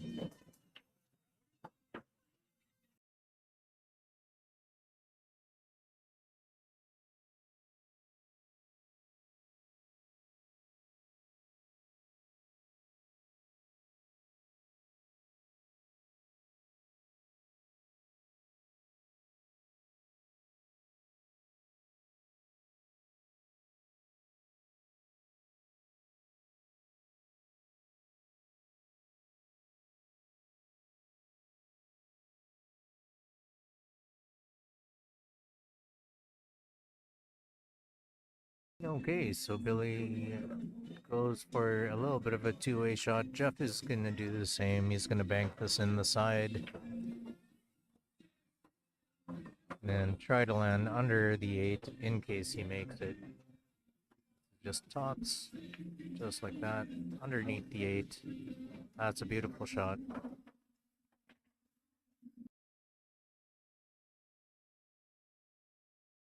And just needs to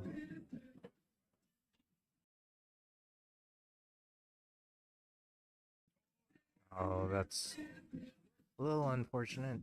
He definitely did want to travel a little bit more underneath the 8 when he banked that inside. But nothing is a gimme at this point. We're starting to get to the end of this match. And these players they definitely understand how important these games and points are.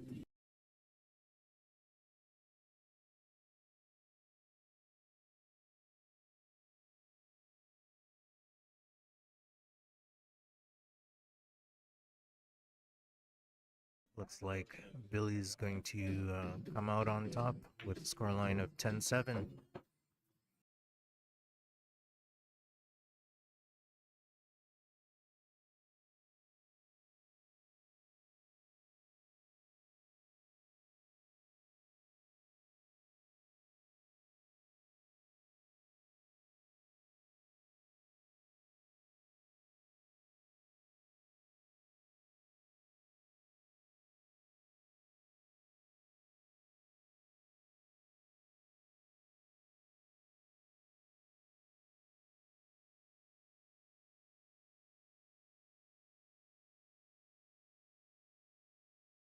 I've definitely went through a little bit of a back and forth with this game on table on, on the right side. Left side we have Junior break with a control break. Jonathan wins with the scoreline of 10-5.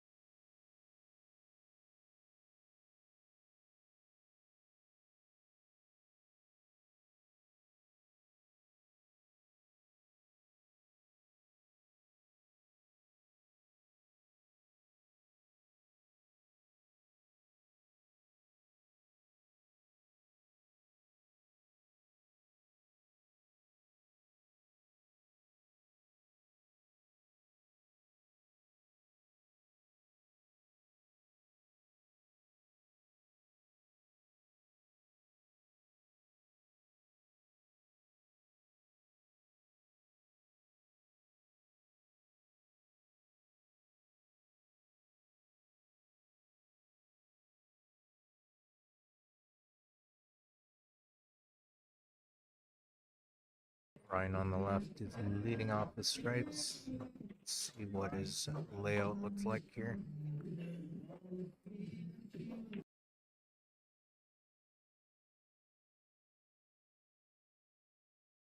He's checking out the combo just in case.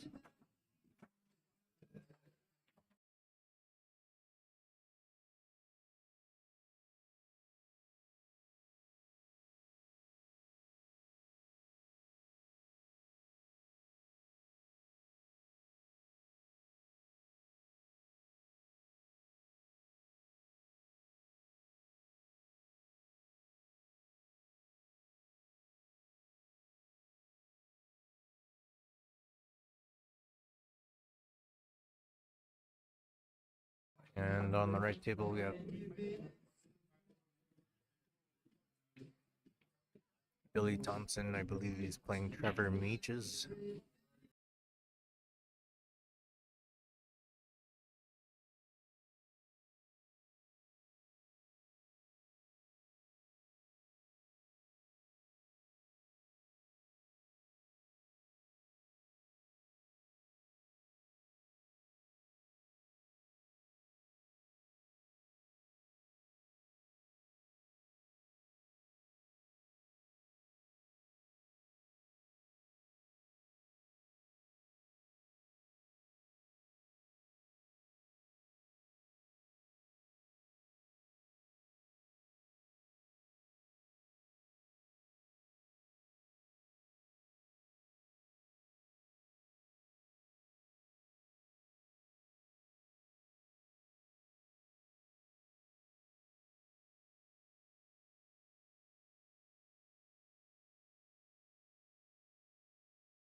All right, Ryan misses on the left. Leaves Junior a chance to extend the lead here.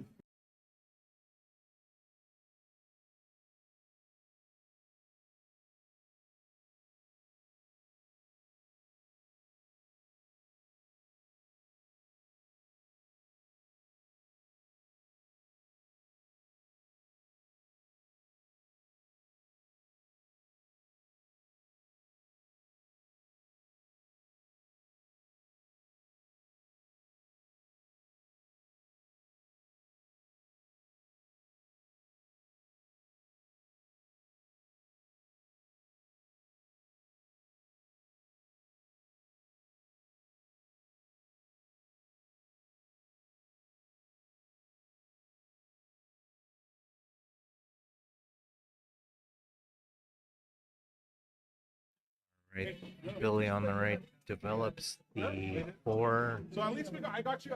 Looks like he has a really good chance of finishing off here, shooting the 8 in the left side pocket. This is just basically tic-tac-toe, stop, stop, stop.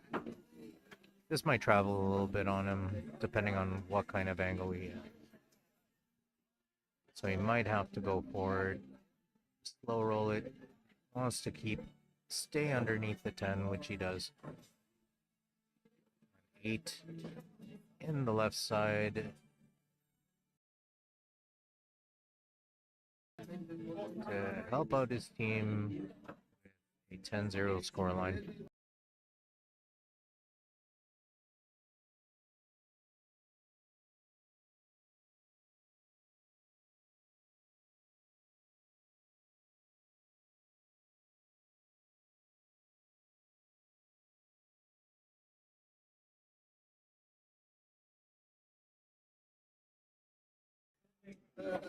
All right, Juniors team with an 11-point lead. There are 7 games left in this match. That is Ryan and Junior's match included. On the right table, we have Andrew Maines racking.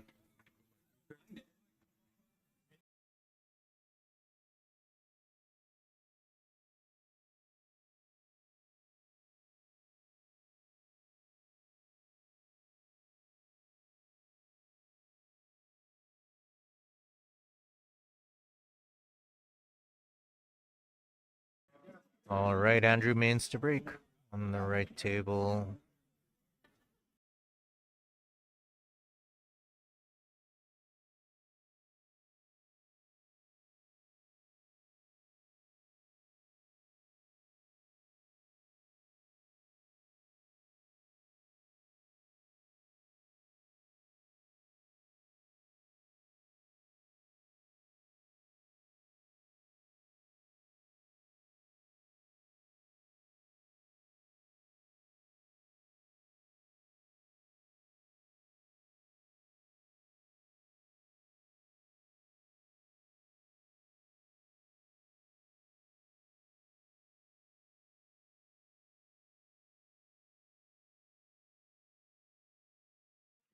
Hey, Junior, back at the table after Ryan's attempt at a kick shot at the pot on the top left.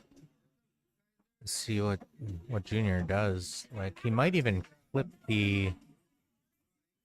My guess is he might be looking at flipping the two ball and just bringing it down table to leave Ryan almost nothing. It's just rolling right behind the 7 and also keeping the 2 in the way of that lane, which he does. So nice containment shot from Junior. We have Jeff Edwards on the right table, working out the table. Like he's shooting, I think he's shooting stripes. Gonna develop the 13 after this shot. Yeah, which he does. Might have traveled a little too far for his liking.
Oh, look at that. Not too sure, but I don't think that hit a rail. I don't know. I don't know if Andrew actually saw that. I could be wrong. I might have missed something, but it doesn't look like Andrew's too worried about it. Comes back out. Got a little bit of a chess match with Ryan and Junior. I think positioning of the balls on the left table there kind of favors Junior. 50-50 draw.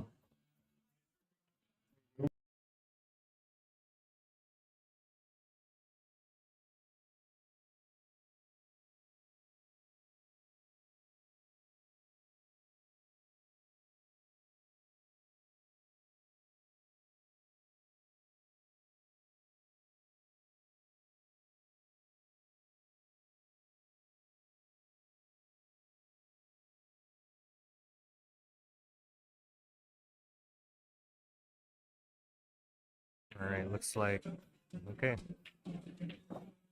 By the looks of it, I thought Ryan was attempting to make Junior his ball there as well. Junior has a good starter here. He's gonna try to end up fairly straight on that one, on that 5. Either that, or he's gonna knock out that. I think he's just gonna go forward with this. If he has a little angle, he's gonna go off Ryan's ball.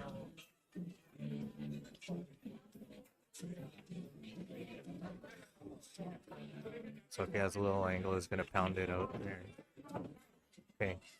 So this tells me Junior might actually Whoever wins, go off the whoever rail, wins the 50-50 drop, they will hold off Ryan's ball. your Oh, he prize. doesn't like it, I think. I don't think he likes it. I think he wanted to end up a little straighter or go off Ryan's ball. But my guess was he got into this position because he wanted to go 3 off the rail, off Ryan's ball. Fought it. See what he does though. All right.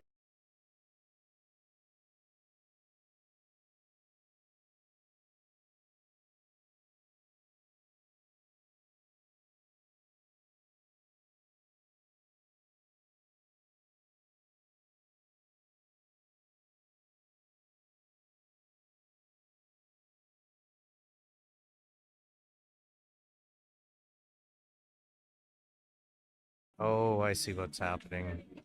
Did Junior... Is Junior gonna jump the ball and make Ryan's ball? And call... Okay, he's calling it... I'm wondering what's... Yeah, maybe the 8 is covering what he wanted? What a shot. Waves. Thank you to everyone. Great shot. Yeah, I was wondering why he pulled out the jump cue. It looked like the 8 ball kinda hindered that shot that he wanted to. So, this is for a 10-5 win over Ryan.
All right, 5 games left. We have Mike Vatour playing Jonathan Campo. Ryan Spence is... Oh, this is... Wow, this is the very last game. I was off on games. This is game number 16, everyone. Very important game. So, basically, Mike Vatour only needs 1 ball to win.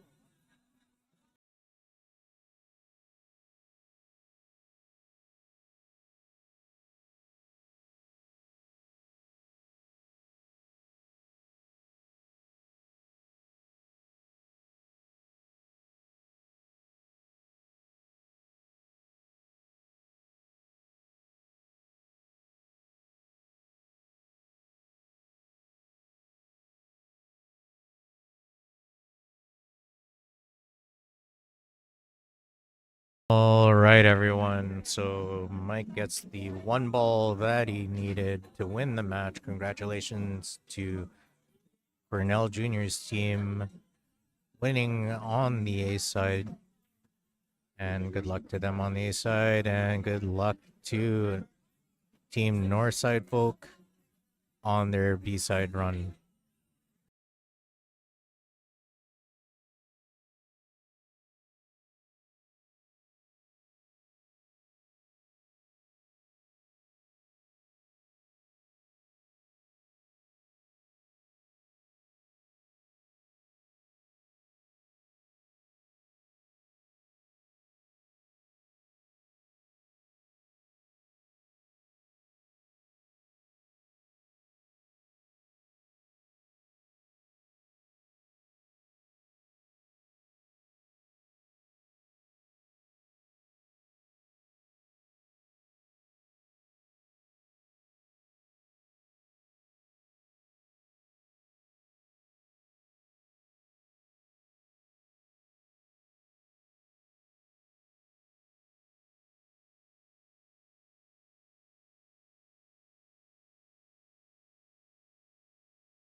All right, we have a match coming up very shortly. I'm just going to go on a short little break. Approximately, next match is going to be starting at 3 approximately. I'll be right back.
All right, next match starting approximately 3 o'clock in the next few minutes.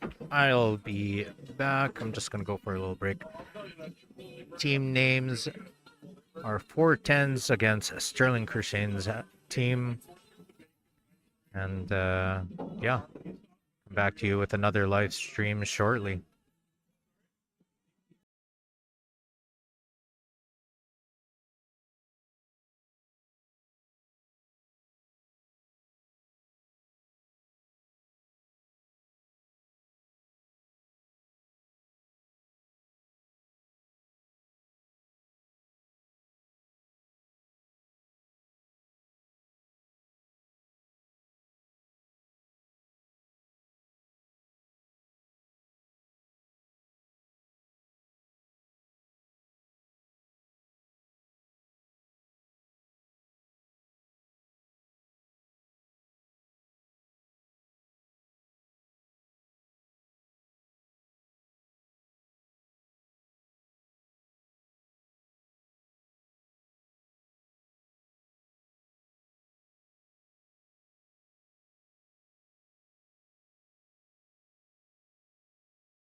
All right.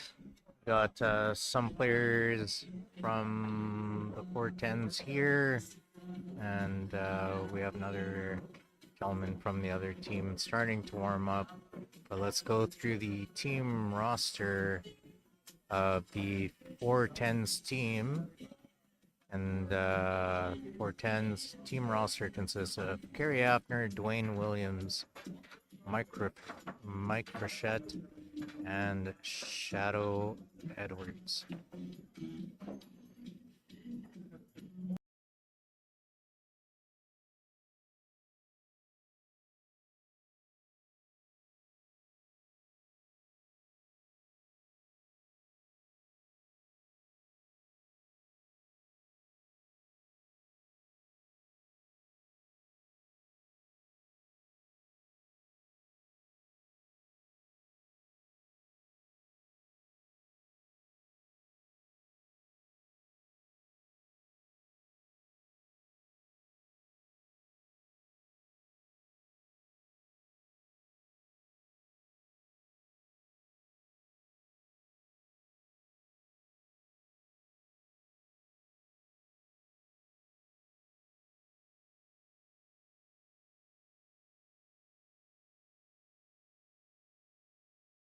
Okay, and let's take a look at the team roster for Sterling Christian's team.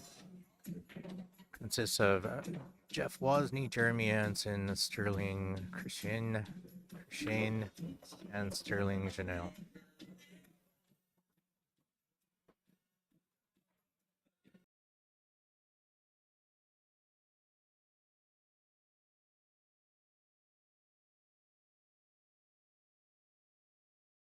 Okay, that match will be starting very soon.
All right, looks like the rosters are set. Let's get us ourselves back to the main live stream here.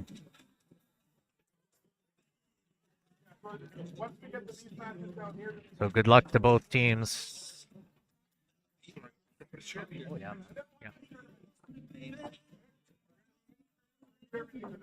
Okay, looks like there's mini tournaments going on here as well.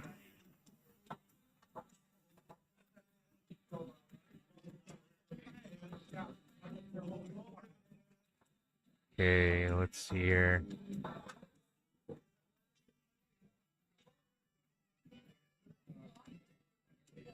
Okay, All right, reminder first two to sets of the matches. side. Kerry Afner is If playing you Jeremy decide Anson you to wanna start off. play the hard luck On tournament, come the swing by right our craft table, room and at on the left West side we have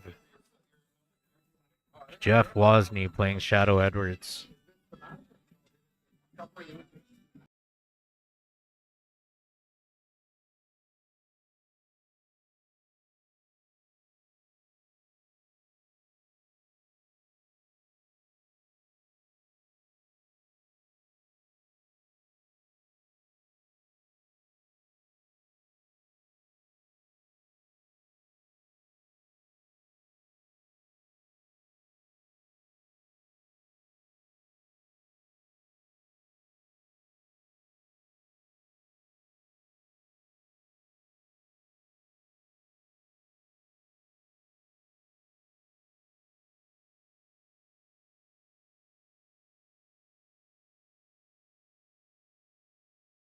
I think I spelled something wrong here. Bear with me for a moment.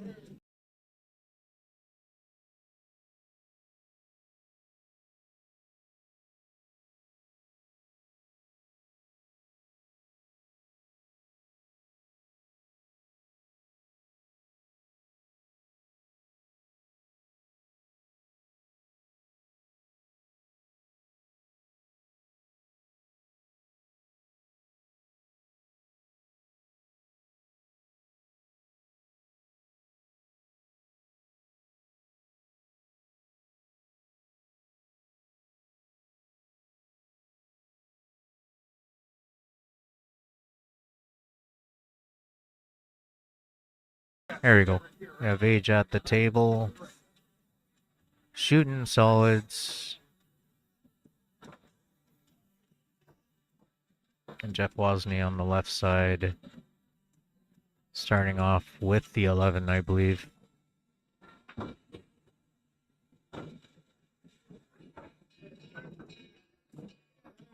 it looks like Jeff might be playing.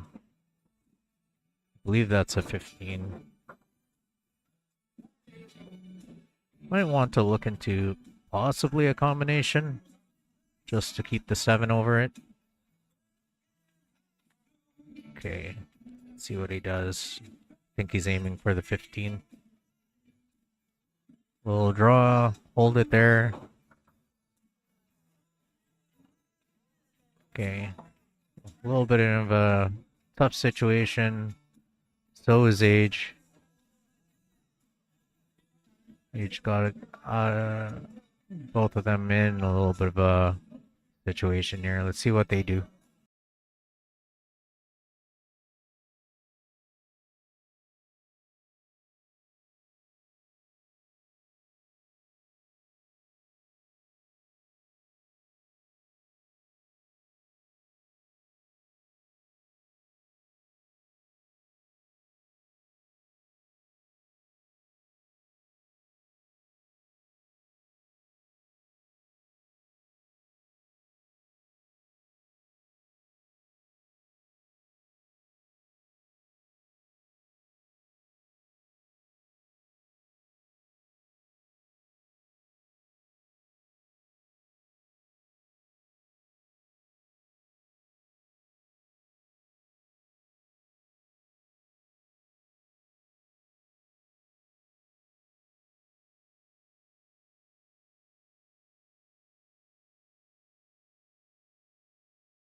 Did I just miss something with age here? He's still at the table. He must have pulled off something crazy.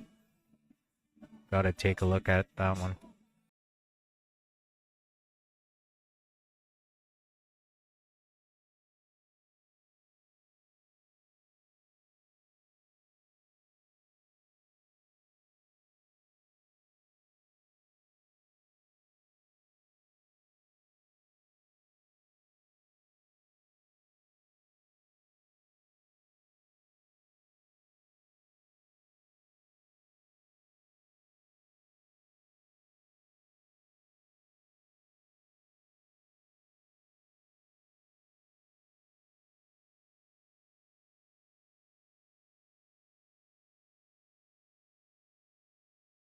Wow, looks like Age just pulled off a very nice match here. Totally missed it. I apologize, everyone. Gotta look back on that one, but 10-1 for Kerry Hafner.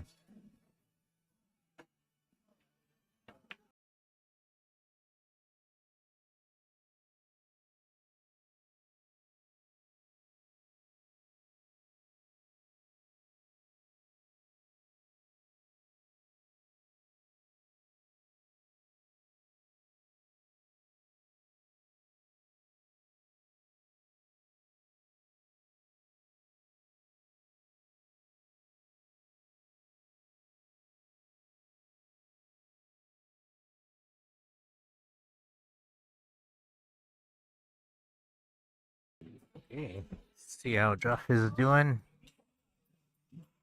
Looks like he has a 12 in the side or possible comment. No, I think this either goes in the corner or in the side.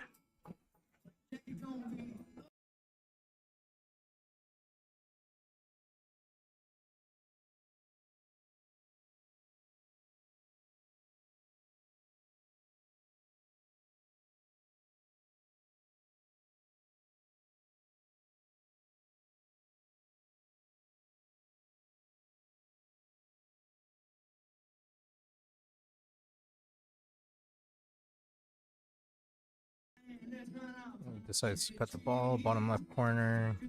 Jeff might actually be forced to play a combination. Let's see if that's what he does.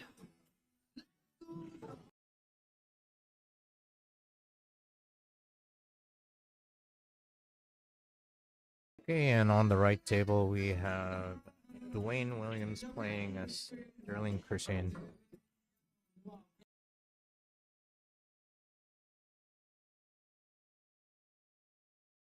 Alright, looks like Jeff called a combination.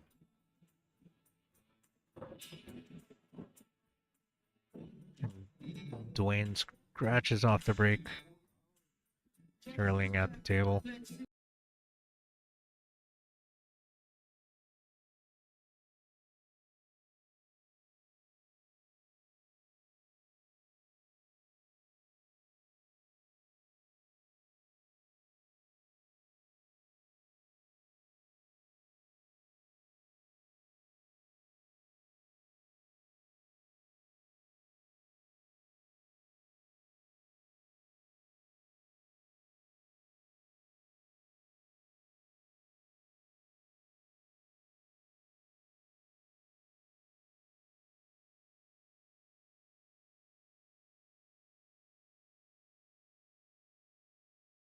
Okay.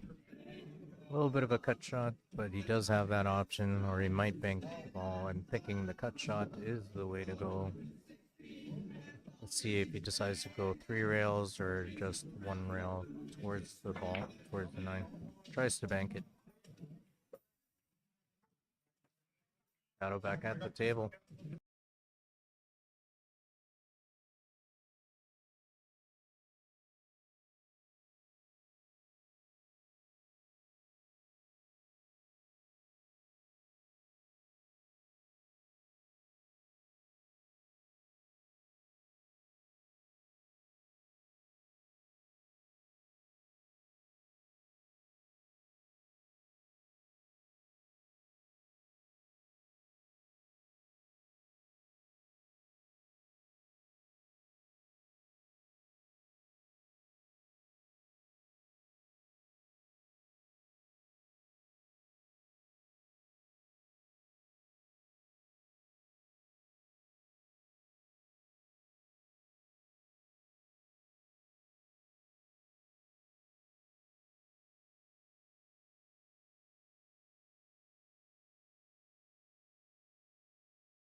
Okay, looks like Shadow's going to win his game against Jeff with the scoreline at 10-7.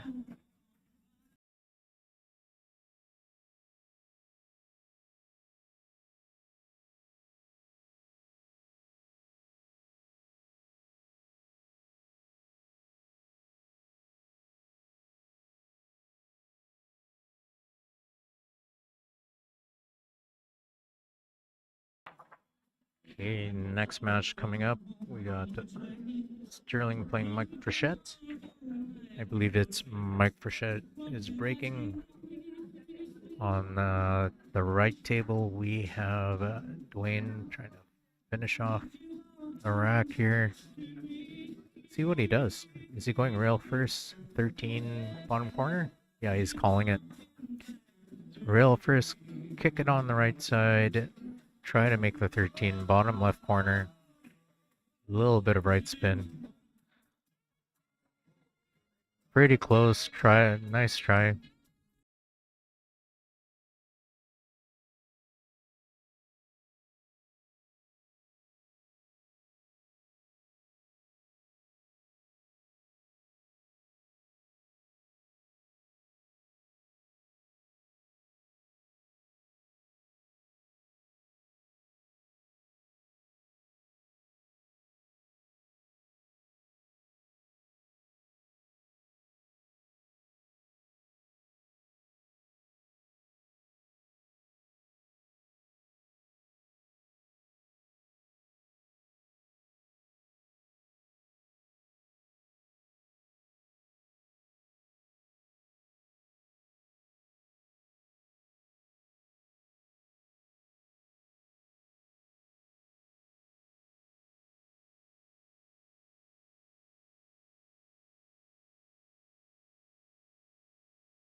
All right, Sterling at the table, finishing off the rack. He's going to win with the scoreline of 10-6.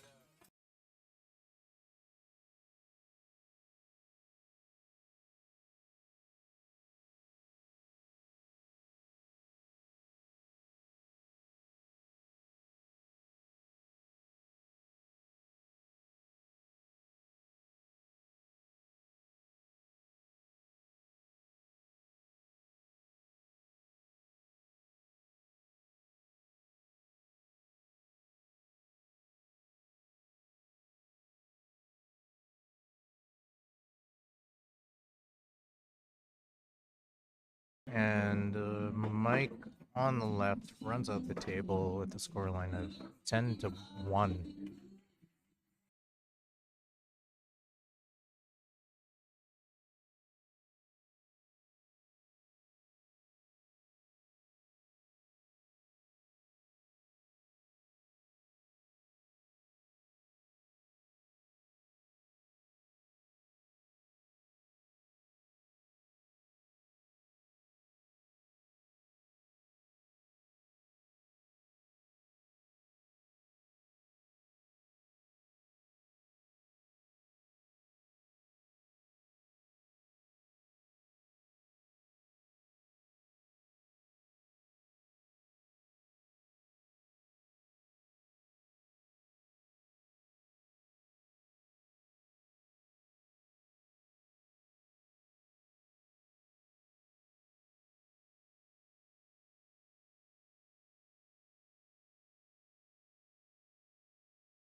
All right, I think that's the correct score.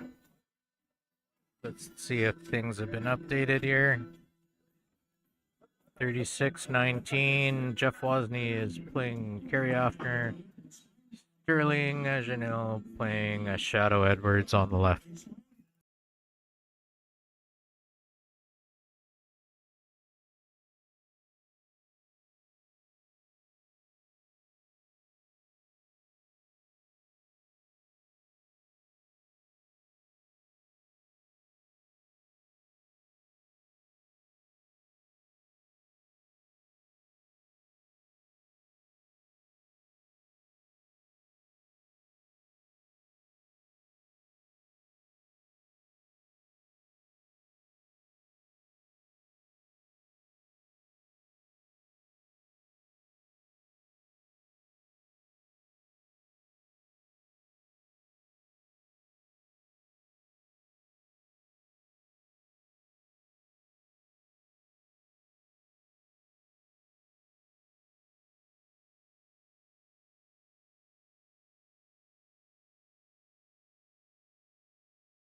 All right, we got Age at the table.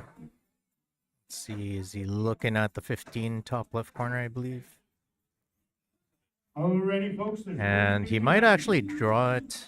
The young lady look Is it forward, 14 so or kindly 15? He's pay looking. Yeah, he's attention looking to at the this. 15. In case you're I believe wondering, he's gonna they draw it will be into that transformation 8. now, so if you will not be here during the draw, Just gonna hit they the will side of the 8 contact to you shoot the if you do win. 13 So 50-50, to the bottom right corner. $5 for an arm length.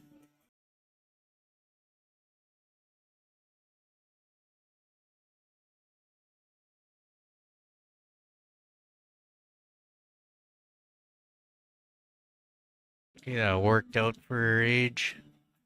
It's gonna shoot it to the bottom right corner and drift out for a cut shot on the 14. It's like Sterling was working through his rack there.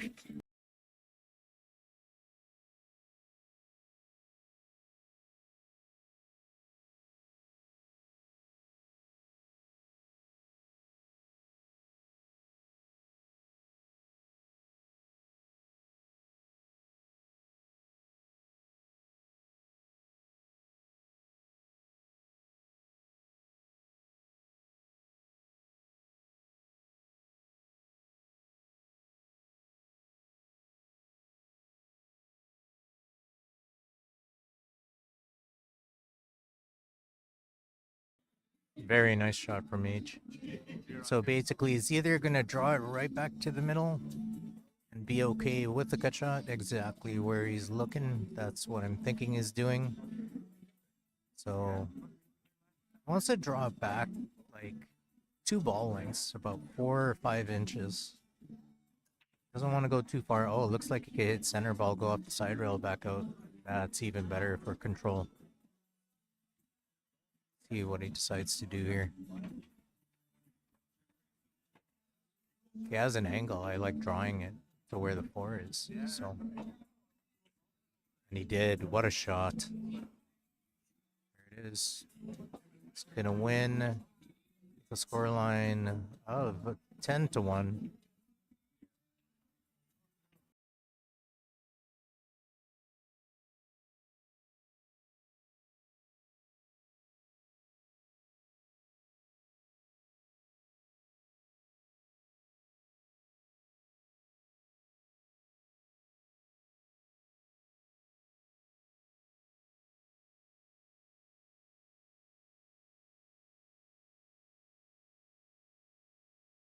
Here's a big one from Sterling. Gonna win with the scoreline of 10-0. Brings his team back to within 17. Very nice shooting.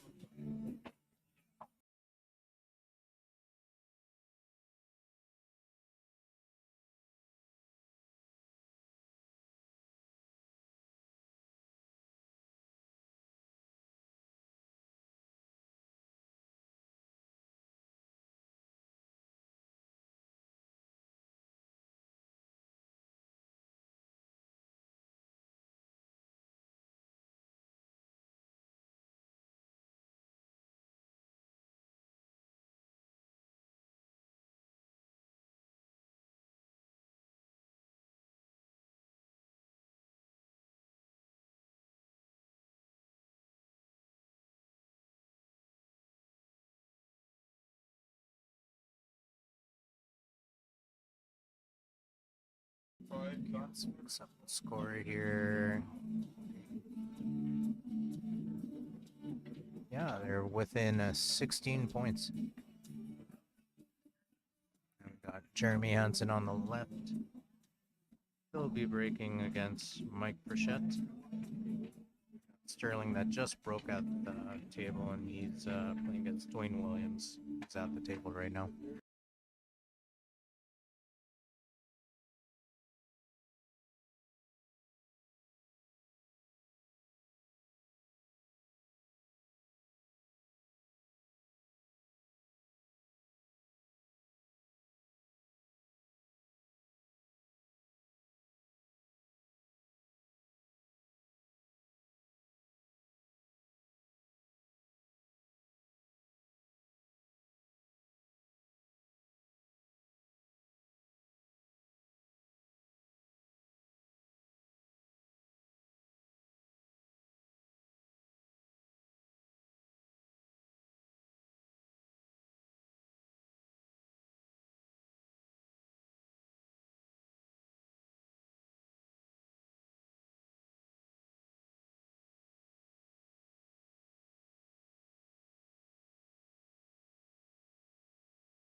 All right, I'm back. Patching up a pool cue case for one of the players here. Looks like we got Sterling on the right, working out solids. He wants to run into that 13. Oh, a little short. Mike is doing well with this rack. Sterling has a good chance of running this one out, so we'll more than likely go back fourth here. Mike's just gonna shoot the 9. Let's see if he plays a little bit of right or left spin just to slow roll it in.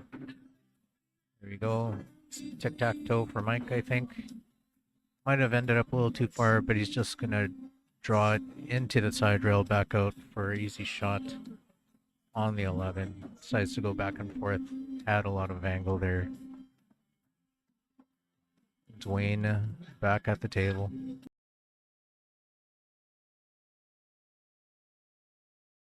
Okay, Mike Frechette with a win. Wins against Jeremy Hansen 10-0.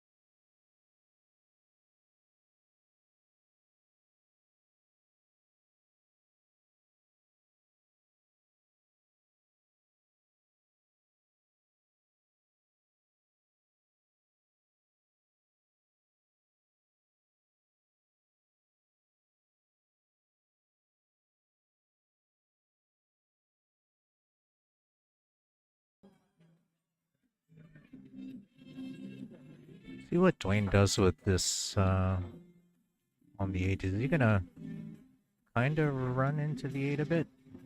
Like, does he have it? This will be a close one. It's like a drag left.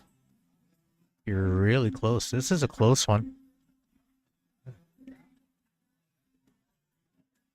I think he needs left spin on there. I almost like to see a ref on this shot, honestly.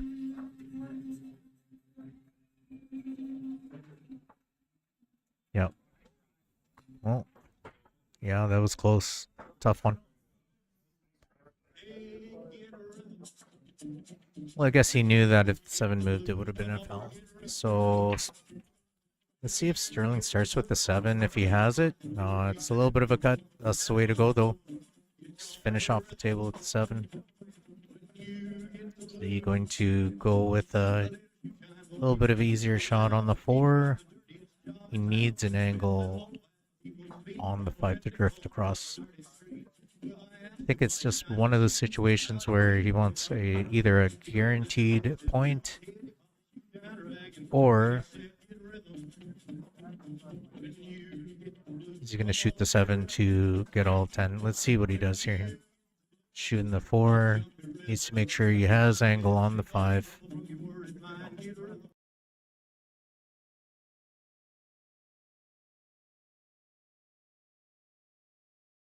Okay, he needs it to travel to get angle, and I believe he has it. So I'm wondering if the 7... Yeah, the 7 looks like it passes by the 8. Yeah, it does. Very nice.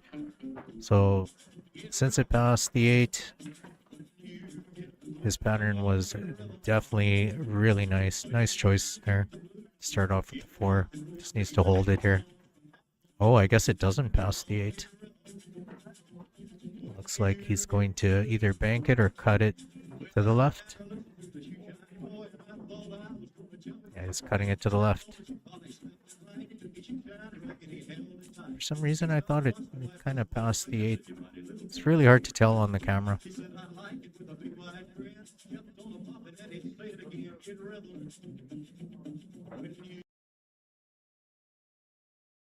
What a shot. Well, they definitely needed that one. Good finish, Sterling. Well done.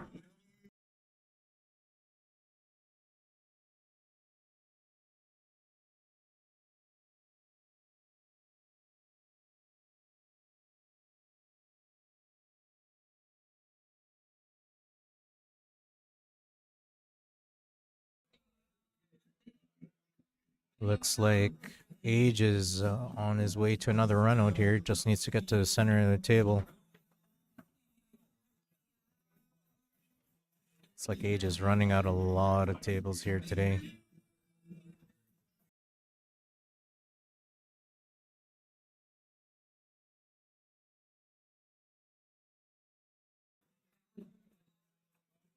Ten-one for Age.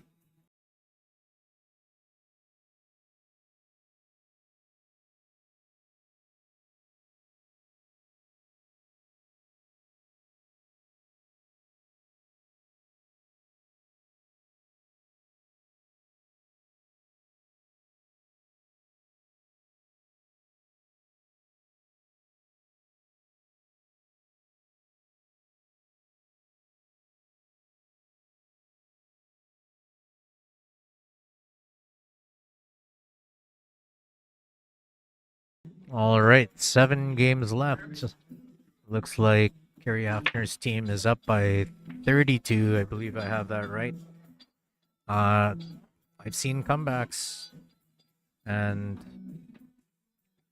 some of these guys, like both Sterling's, Jeff, definitely, and Jeremy, definitely capable of stringing a bunch of rocks together. So let's see what happens. 2 runouts there within 12.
All right, we've got Sterling at the table. Sunny's at the table.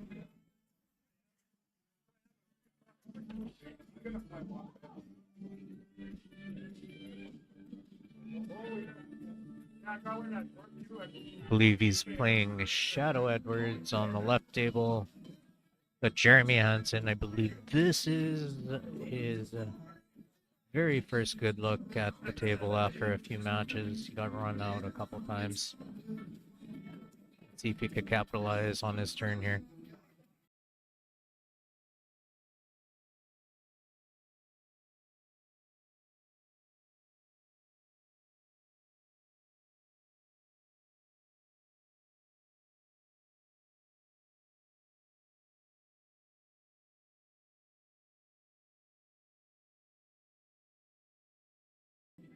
All right.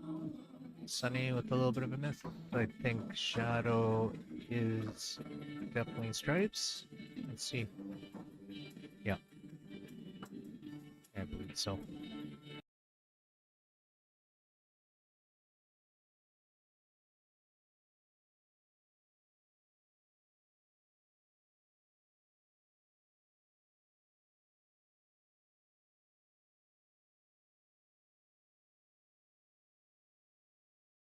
All right. Looks like Shadow. Sure that he wants to develop that 15 ball. Might draw into it. Nope. Hey, maybe it goes in the side with no problem, but he still has a little bit of an issue with the 14 at the bottom of the table. Jeremy looks like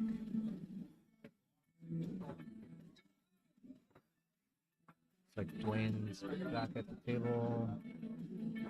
11 is a little bit of a problem on the left table there.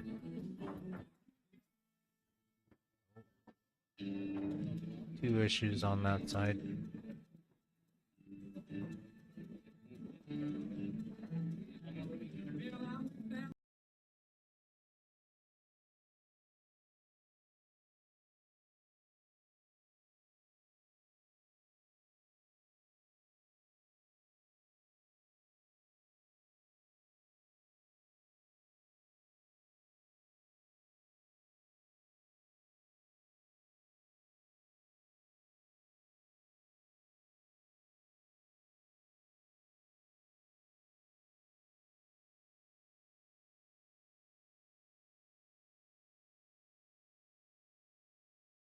Well, that was a nice little creative shot that Shadow pulled off there. Went off the ball and developed his 15. It's just getting back to the 14 is an issue unless he banks and then banks the 14 as well.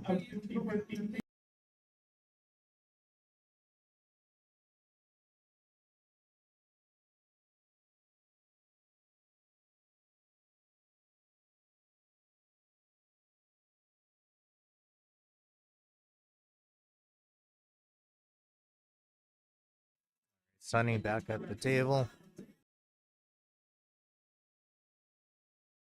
Sterling.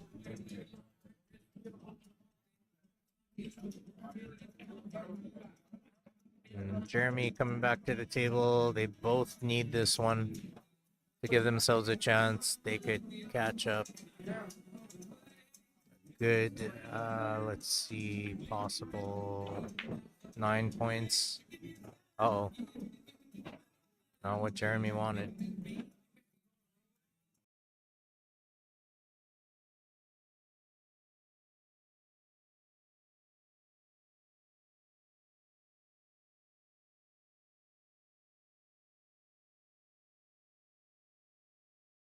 Let's take a look at Sunny's game here.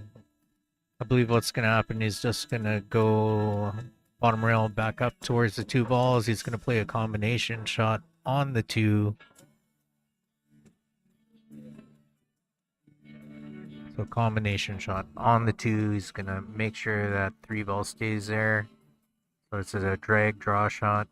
No, not too much speed. Just like so. Nice shot. I believe he still has it. He's going to play a stop ball, maybe draw it back. Yep, just like that. And Sterling is going to be content with shooting the 8 to the bottom right corner. He's just going to roll it up just towards the 8, just like that. And he's going to come out with the victory here. And, oh no, unfortunate. Yeah, things are just not working out for their team right now.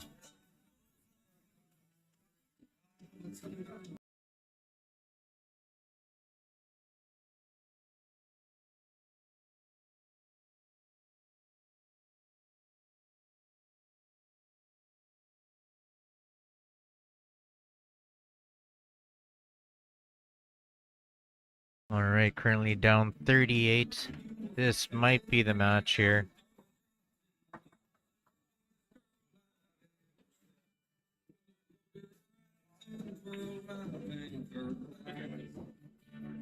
(10-7).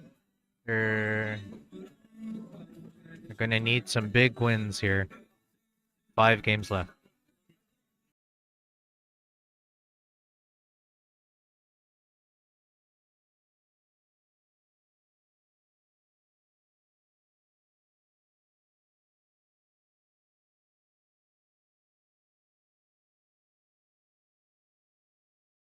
So currently they are down 41 points, I believe. Let's see here.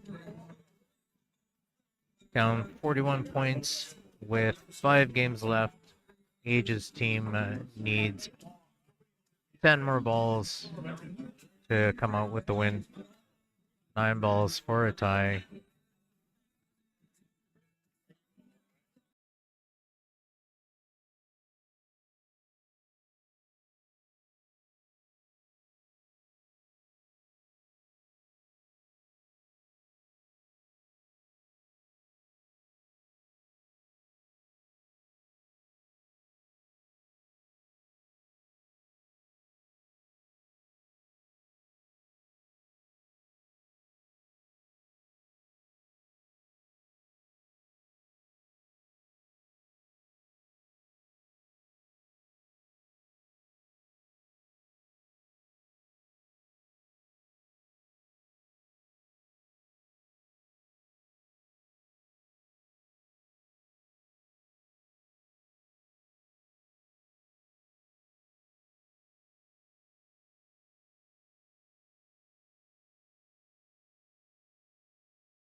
All right, we got Sunny at the table, working out the rack, shooting solids. Nice shot.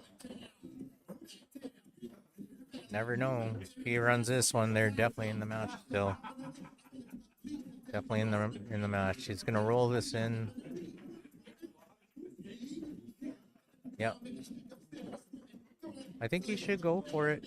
I think he should go for the one. It's definitely there. Okay. Maybe he'll want to end up a little straighter. Develops everything. Let's see. Does the 7 go still? I think now's the shot. He's almost straight on to where he wants to be. Just draw this back a bit. I believe the 7 still goes to top right corner.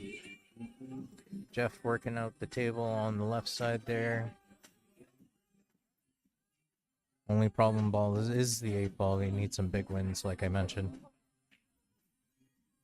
Yeah. Looks pretty good. Just draw it back.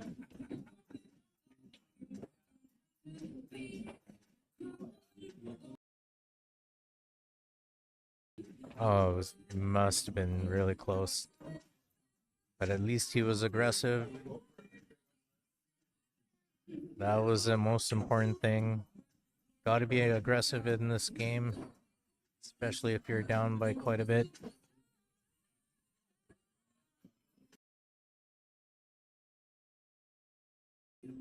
Okay, if Age runs out here, then game is over. But let's see how many points on the... Mike's got 1 on the opposite table. Nice shot. Oh no. Good attempt, Jeff. Looks like the match is done. They concede because when it comes to ball counts, Mike is going to get these balls. Congratulations to Portents for their win on the A side, and good luck to Sterling's team on their run on the B side.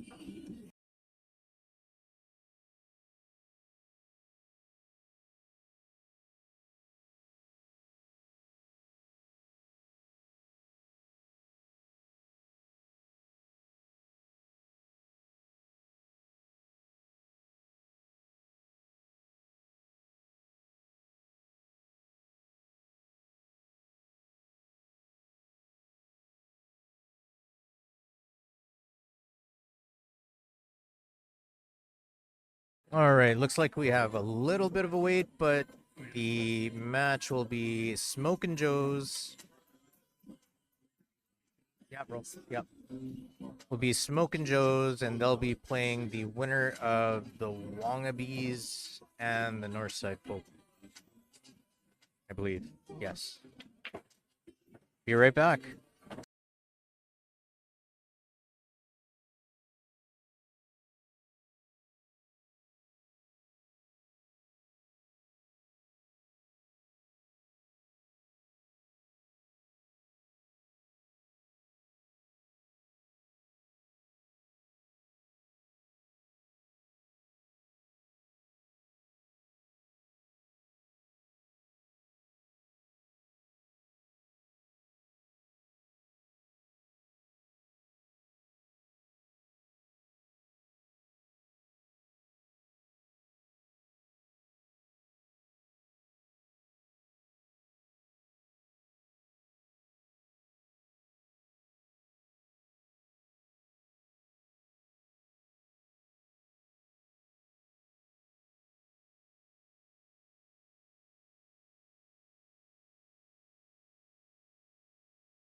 All right, next match. We are just waiting for another team to complete their match. They will be playing Team Smokin' Joe. Let's take a look at Smokin' Joe's roster. They consist of Jamie Bartlett, Joe Pelly, Marty Bray, and Nelson Newell.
All right, everyone.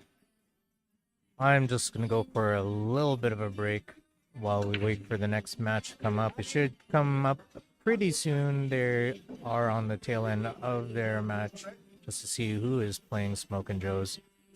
This is Dwayne from 3D Billiard Service and Supply. We are live at the Assiniboia Downs, Winnipeg, Manitoba, and we are here for the 2025 All Nations Pool Tournament. Be right back.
All right, we're back, and it looks like we do have a match. Northside folk playing Smokin' Joe.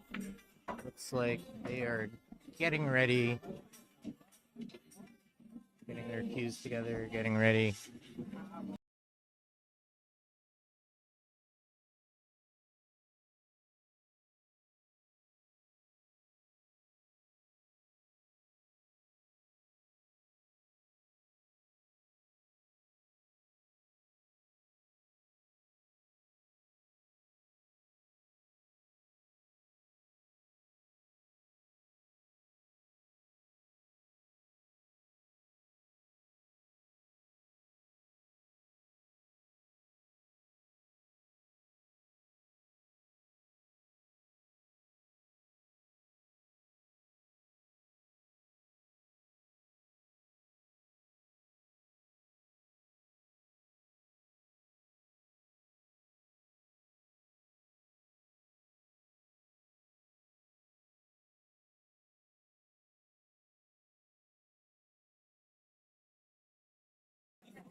All right, we are.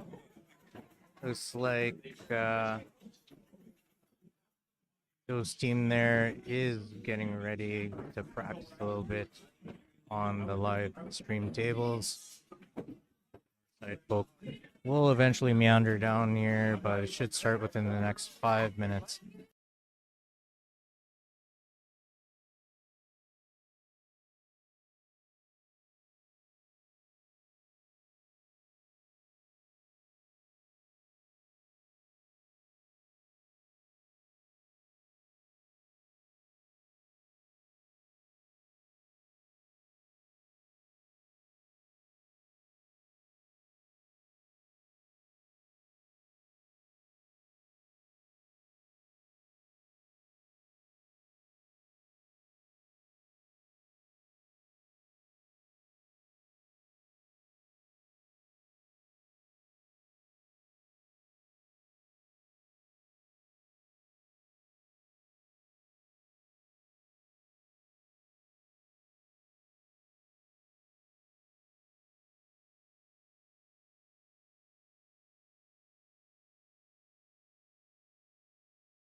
All right, everyone, let's take a look at North Side folks team roster. Consists of Jeff Edwards, Jonathan Campo, Kelsey McLean, Ryan Spence, and Trevor Meaches.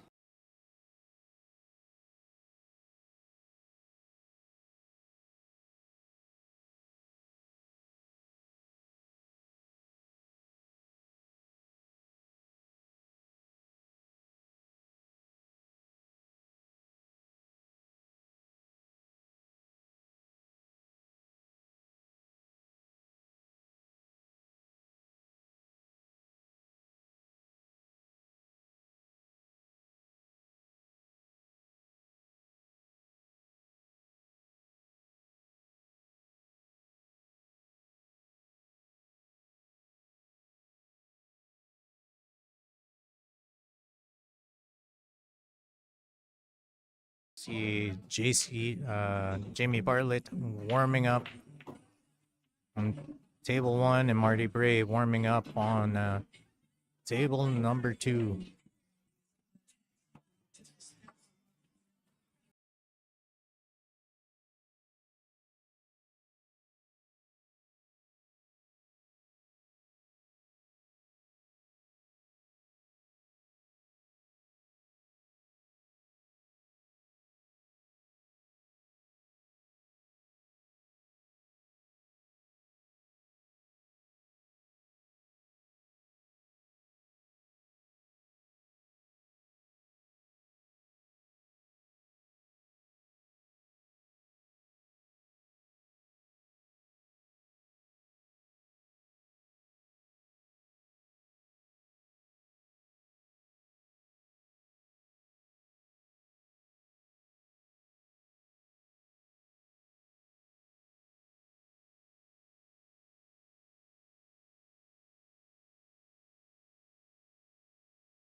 All right, they are ready, and they just flip for break.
All right, looks like they started. I don't see an update on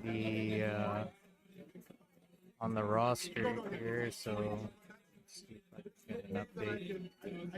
Yep, looks like I got an update on the roster. We got Ryan Spence is playing Marty Bray, Jamie Bartlett is playing Trevor Meaches, and Smoke and Joe's team is home, so they are breaking this round.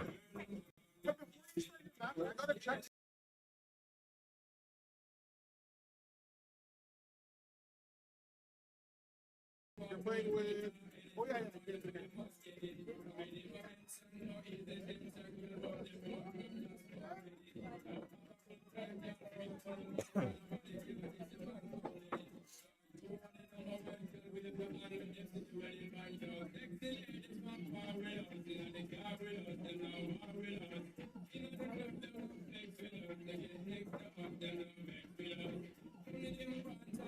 All right, Trevor at the table decides to shoot solids. That worked out really nice for Trevor. He has a 7 in the corner where he could bring it back out for the 5. Connecting balls, not too much of an issue here. Could get a little tricky with the 8 ball. So let's see what he chooses as a connecting ball to the 8.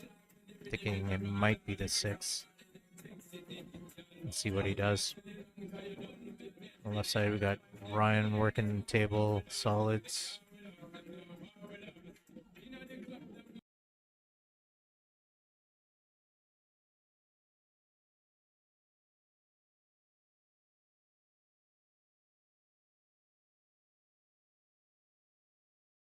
Okay, a little bit of a mistake on Ryan's part there. Let's see if what Trevor does on the other side.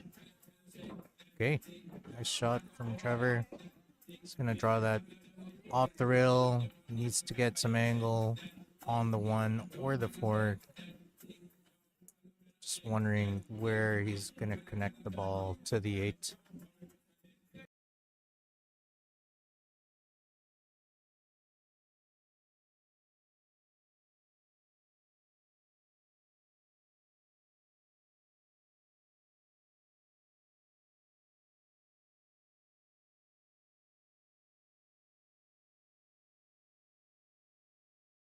Okay, is Trevor gonna draw this back for the 4?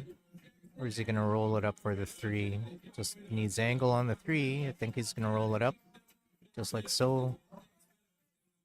Perfect to get position on the 4. Might have a little bit too much angle, but he'll be able to control this. A little bit of left spin to get to the middle of the table. Just like that. Oh. Oh, no. Well, here we go. We've got Jamie Bartlett at the table. Marty working the table on the left side there.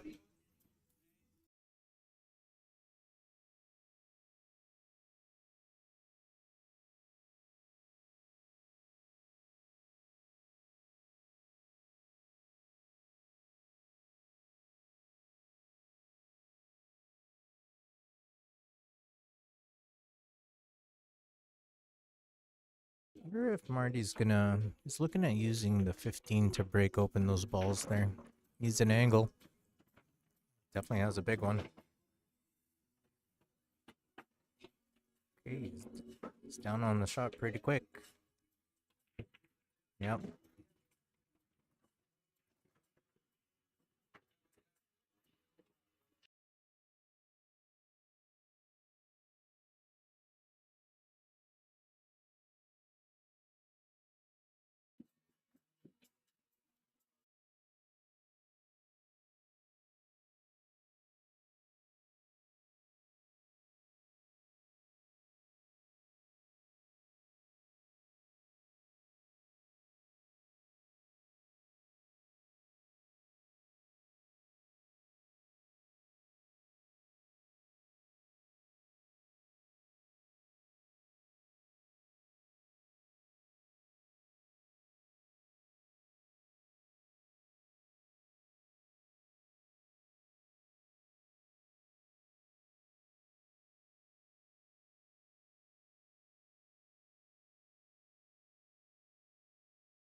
All right.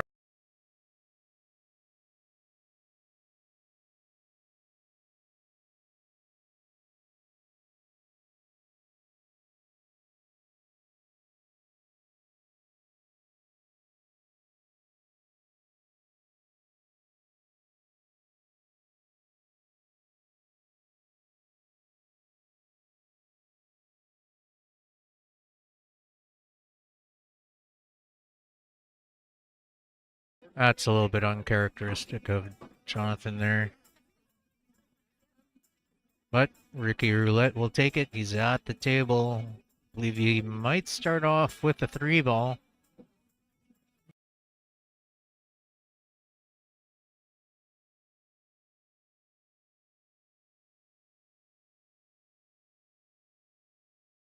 Okay, looks like the 4 passes into the corner. That I didn't see. Nice start off ball. Let's see if he decides to go with the 3 and develops that little pack there.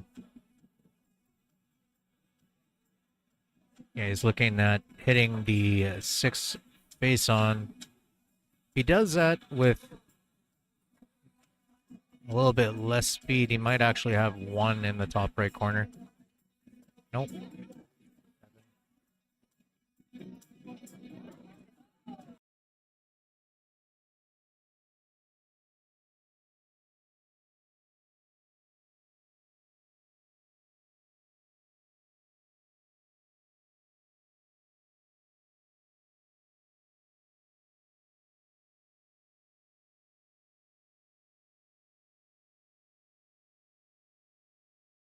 Okay, Ricky might be in a little bit of trouble here, depending on what kind of angle he has on this two ball. Yeah, it's a downward angle. Who knows? He might even play a containment shot after this one.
All right. Sorry, I got the name wrong there. On the score sheet, it said that Joe Kelly is playing Jeff Edwards, but it's Dennis Baptiste at the table right now. Joe is finishing off the table. He should win with a scoreline of 10-2. And he does.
All right, we have everything updated.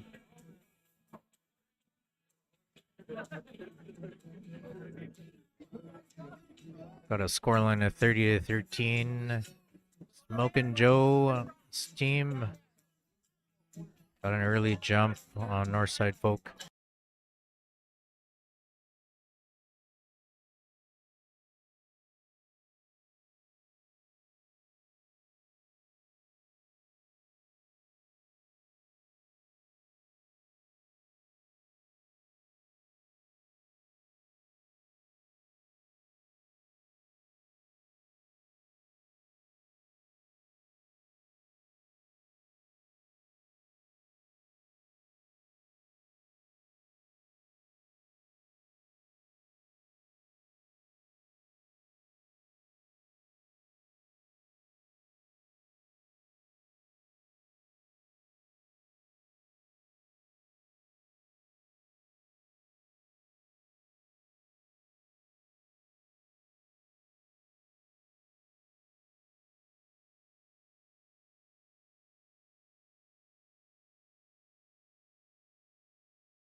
All right, nice containment shot from Jonathan.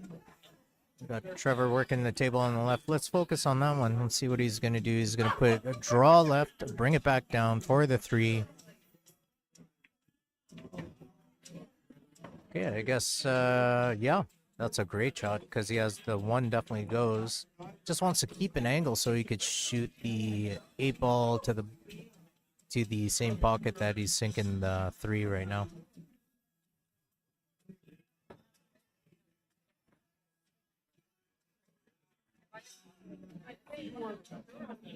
Okay, and on the right table, looks like that containment shot worked out for him. Oh, I don't think Jonathan Campo knows that that is a ball in hand. Wow.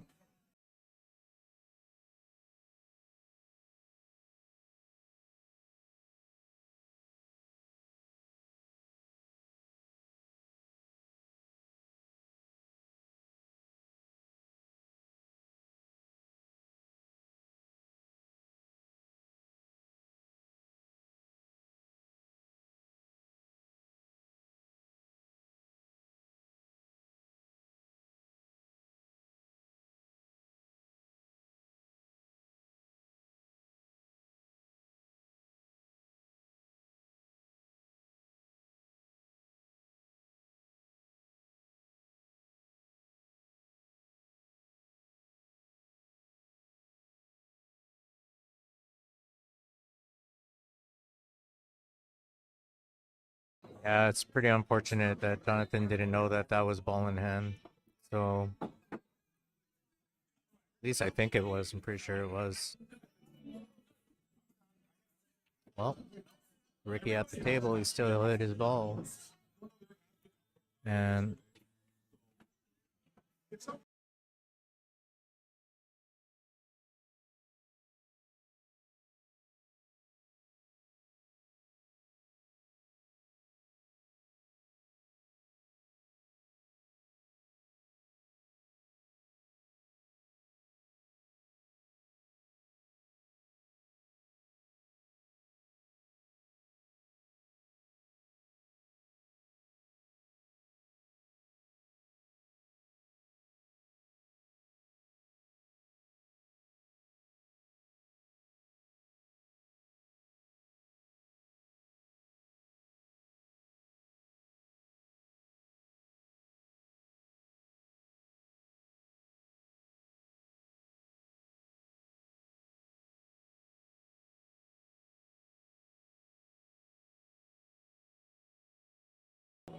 all right.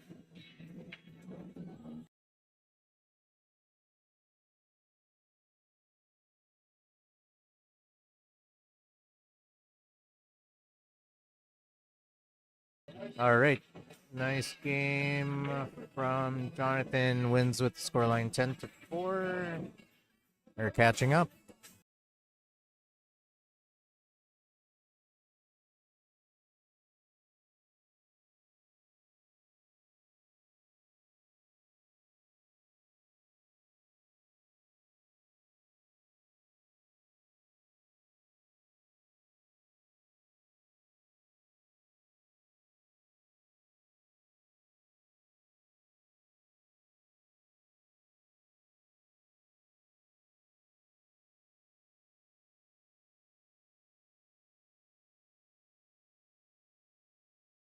We got Dennis on the left there, working out his table.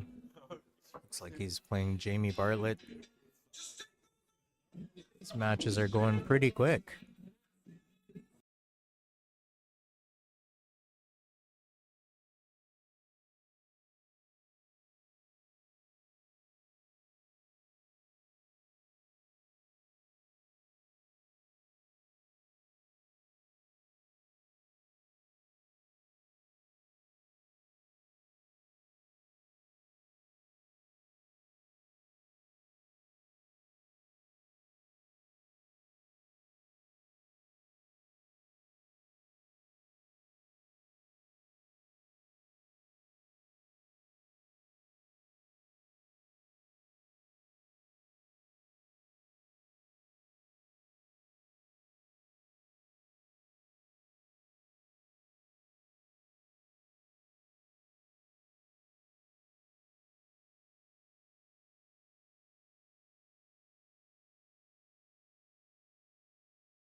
All right, we got Jamie at the table. Joe Pelly working solids on the right table there.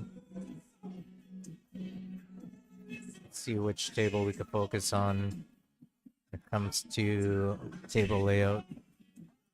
What's Jamie shooting?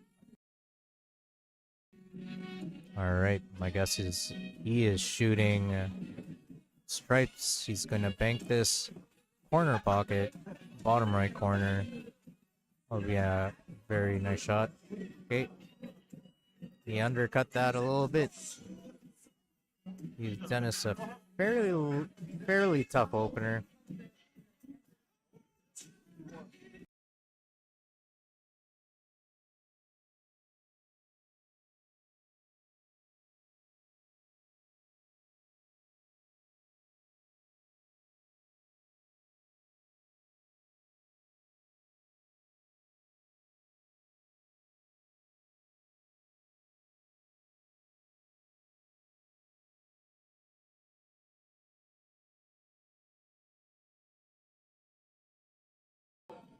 I was pretty fortunate of Joe to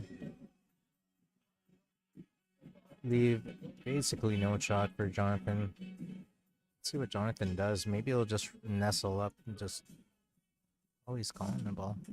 I thought he'd just play it safe, roll up on the 11. Oh, he could see the 9. That's why. And that's why I'm sitting here and they're playing.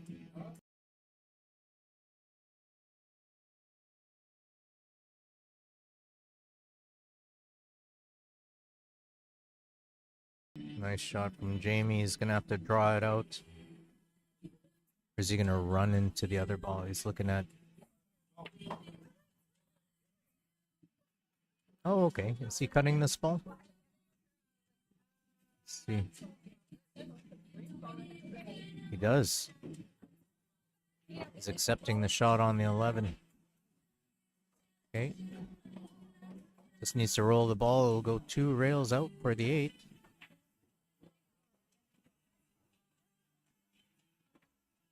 Oh, it turned on him a little bit. Turned on him a little bit.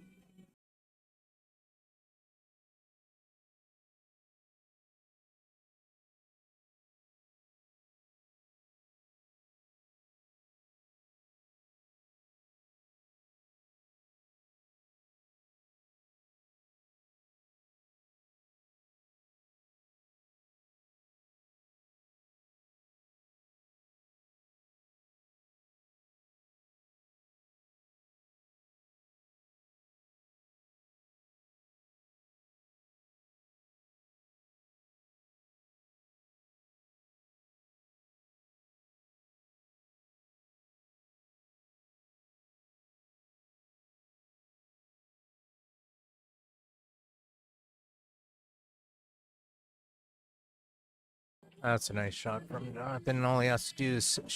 Oh, I'm thinking of 13 here. Yeah, he's just going to hold it there.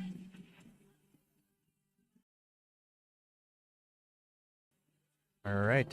It's got a natural angle.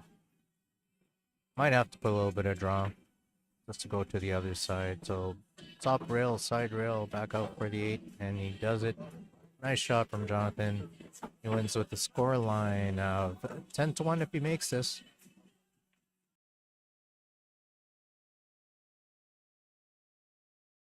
And he does. Tables turn pretty quick there. Let's see if Jamie could get back to the table. I gotta stop bugging this guy because what keeps fucking we're back. I'm gonna be dead.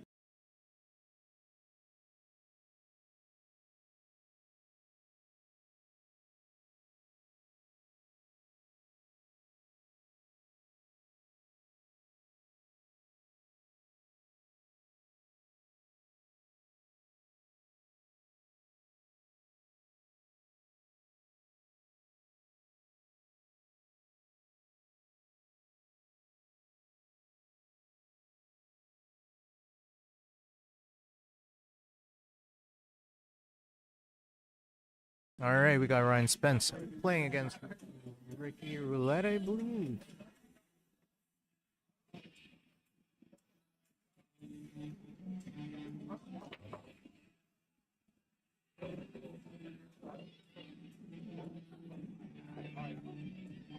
Ryan with a big break, makes the ball off the break. There's a couple options here. I don't know, I like some reason kind of gravitating towards solids for absolutely no reason at all.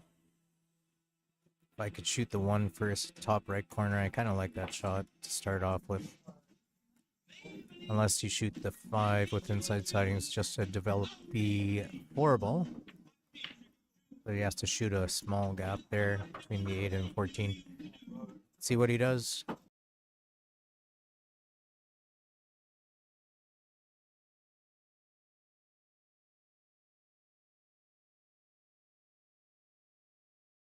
Nice shot from Jamie. He's going to win 10-7 against Dennis.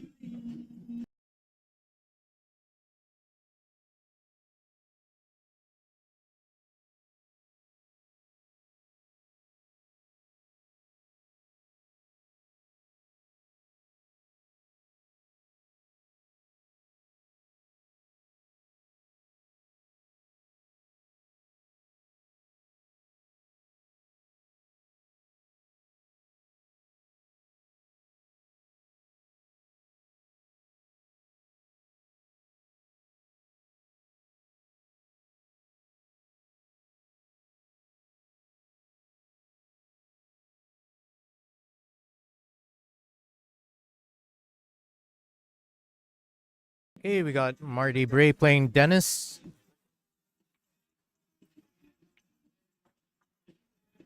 On the table on the left.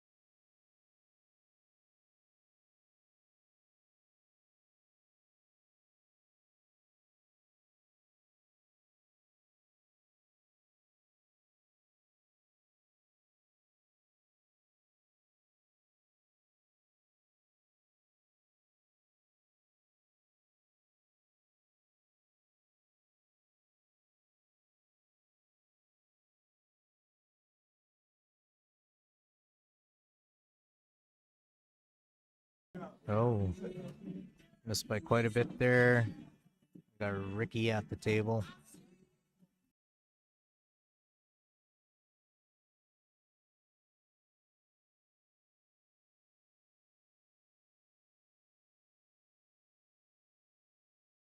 See if Ricky starts off with the, yeah, he's aiming for it. 2 balls straight down to the bottom right corner. It's going to drift across, maybe at the 3. Yep, just like that. Well, I could see Ricky jacking up his cue and drawing this out just a bit. He might be content with shooting the 2 ball bottom left corner. I think he's looking at it. Yes, he is. It's a little touch shot. He wants to be a little bit more to the right to give himself more of a straighter shot. I don't think he got it, but he's able to hold it there for the 5. If he could hold it there for the 5, then the 3-1 has the side pocket.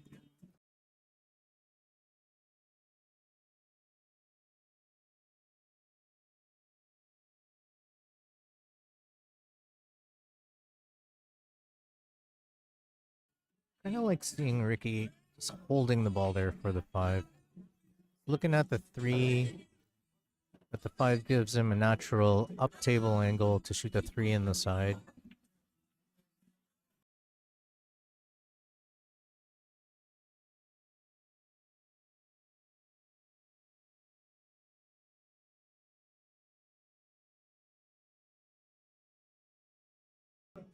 Okay, I wasn't expecting that. Well, we got Ryan at the table licking his chops. I don't think Ryan thought that he was going to get back to the table here.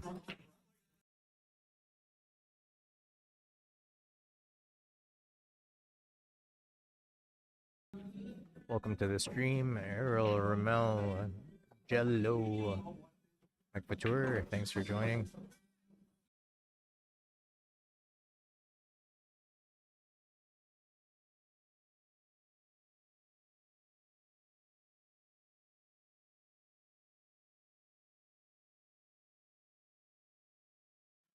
All right. Like Ryan's gonna finish here. Safer play would be to shoot the 8 bottom right corner. See if it just comes out for a straight shot on the 14. It should just be a stop ball or just draw it back a couple inches. Yeah, he's looking at the bottom right corner.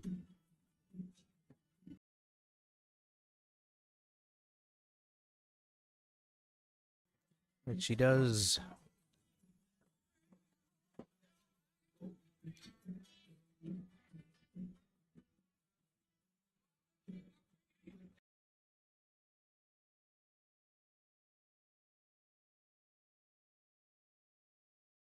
And 3 for Ryan.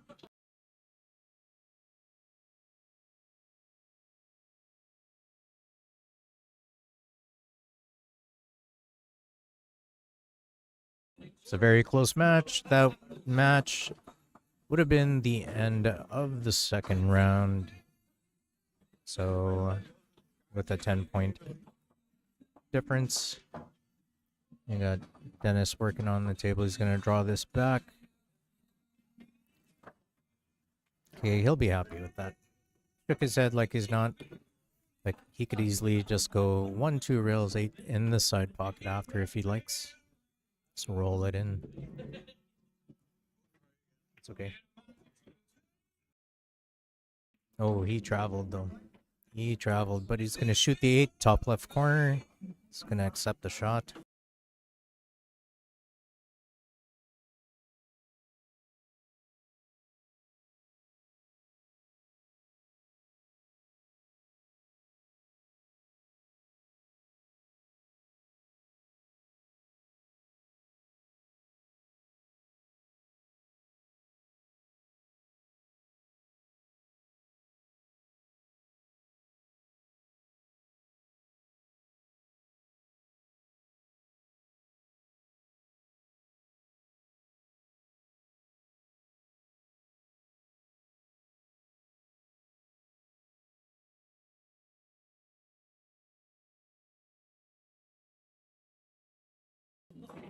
Nice shot from Dennis. And he wins with a scoreline of 10-1.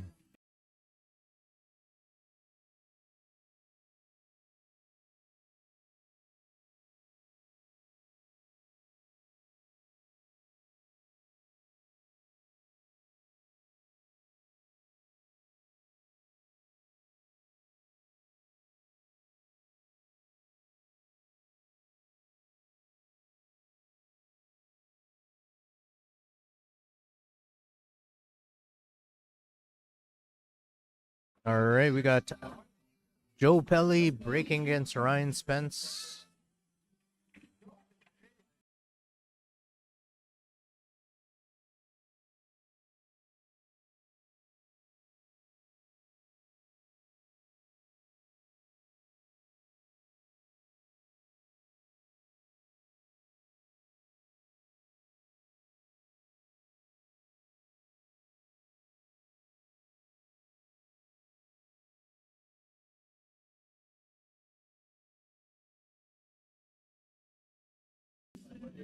All right, let's see if Jamie could get back to the table. Smokin' Joe's team doesn't want to get this. They don't want the other team to pull away and make it get out of hand. The only saving grace for Jamie right now is maybe the 4-ball. Might be tough to get to. There are definitely options there, but a little bit tricky. See if he just rolls it up here. Yeah. Oh, you rolled it up pretty far.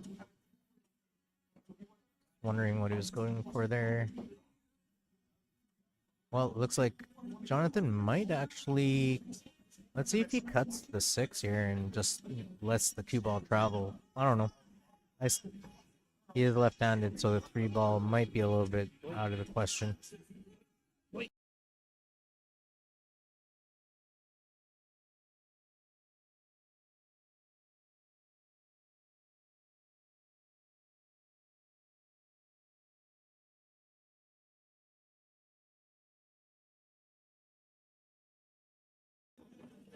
All right, let's see if Jamie could. That's actually a really good spot for Jamie to start off with because that was a little bit of a tricky ball to get to.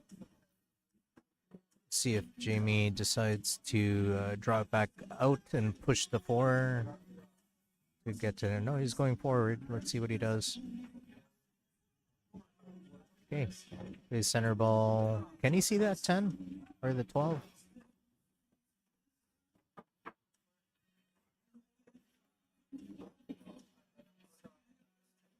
Wonder if he does he have a cut shot on the 14?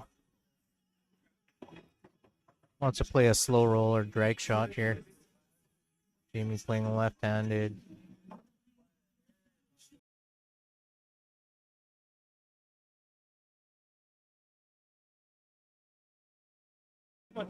Oh wow. I didn't think that was gonna happen, shooting that ball at that angle.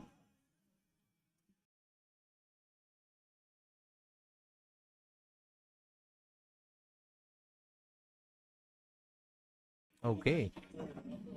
Joe will take that.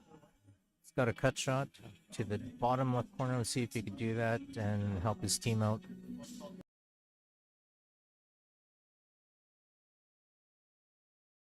And he does. That definitely helps out his team. The 10-1 scoreline.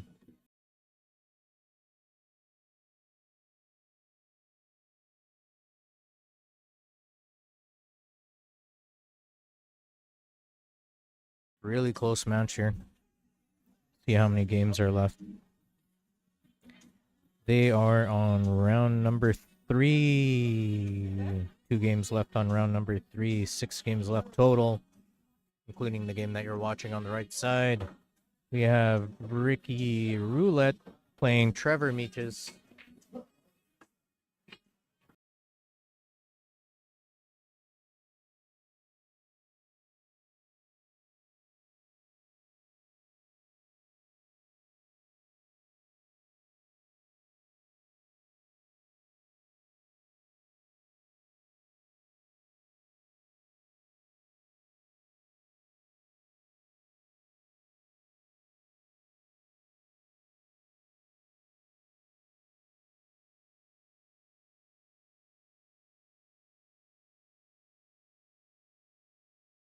All right, that's a nice shot from Jonathan because what he could do is go across and back on the 4 ball for the 8 top right corner, same pocket where Jonathan's potting the 4.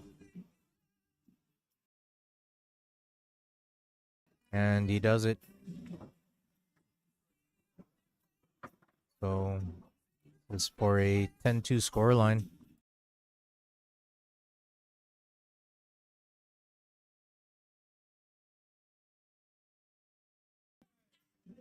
Yeah, wiped its feet in, but he'll take it.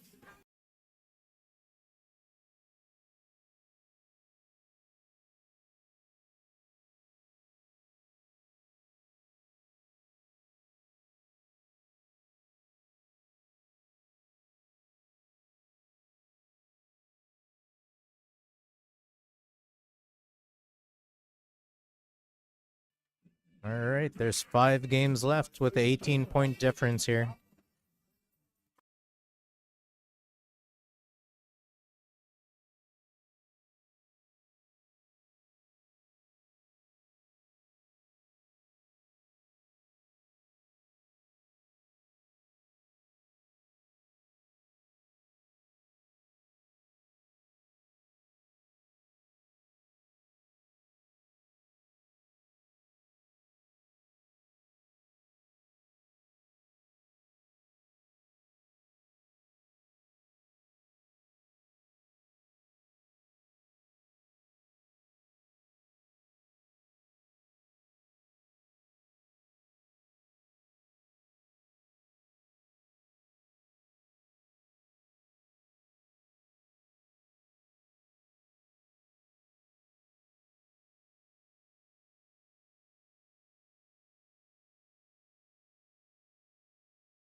All right, we got Marty working the table on the right side And they there. will take your He's playing information down Dennis Bath. and make sure they contact you. if Is he you playing win. Dennis? No, he's not. He's playing Tickets are on Jonathan sale right Campo. now. $5 per arm length, and Trevor also working on the left Predator OQ. table.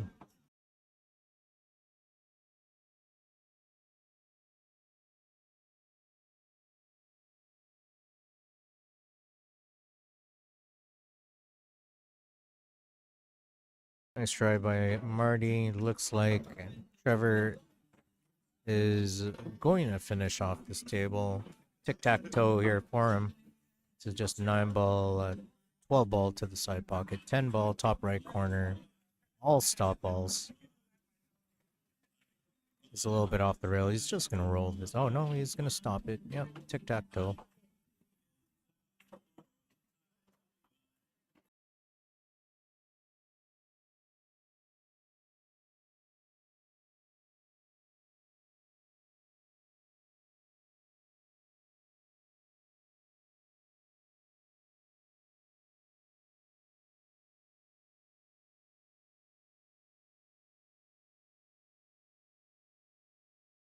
Okay, Trevor Meaches over Ricky Roulette by a scoreline of 10-4.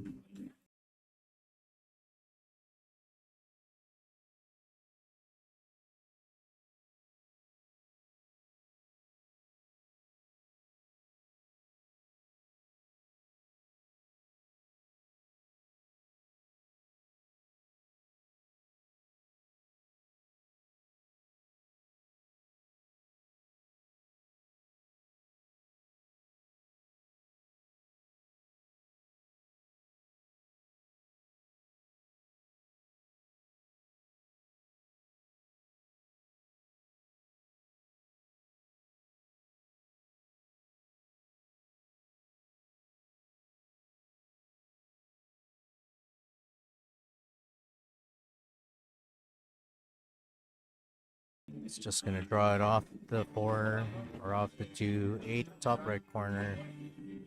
And there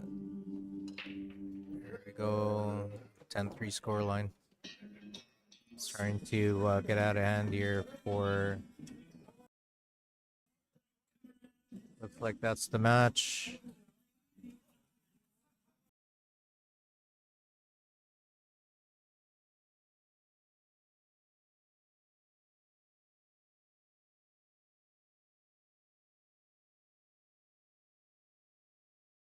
All right. 3 games were left, and they're up by 31.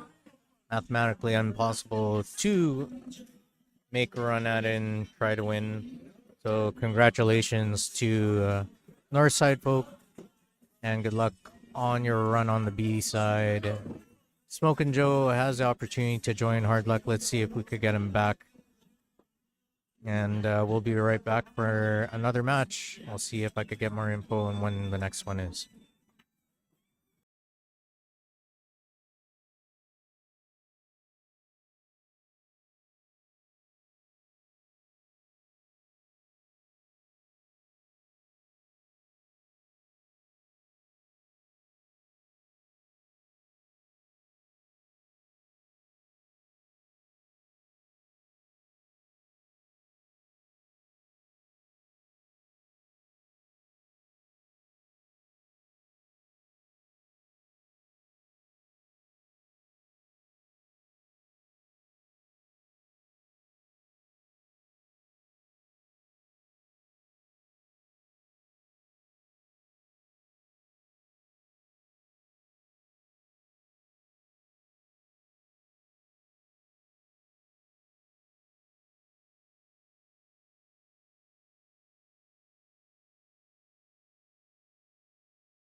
Okay, looks like next match is going to be the Green Dragons versus Cornell McLean Jr.'s team. The match time is going to be at 6 o'clock p.m. That's quite a ways away. So I'm just contemplating whether we should restart the stream or not.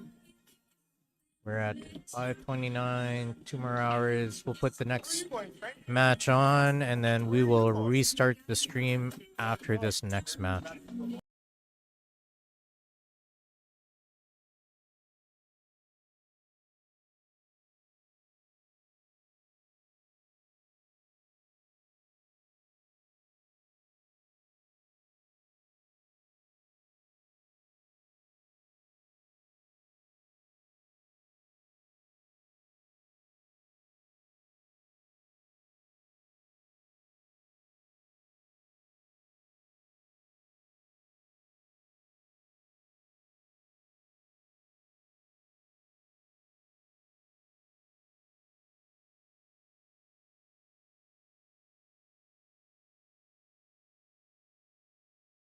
All right, just look out for us at approximately 5:50 p.m. We are going to restart the stream since there's a little bit of a wait time here.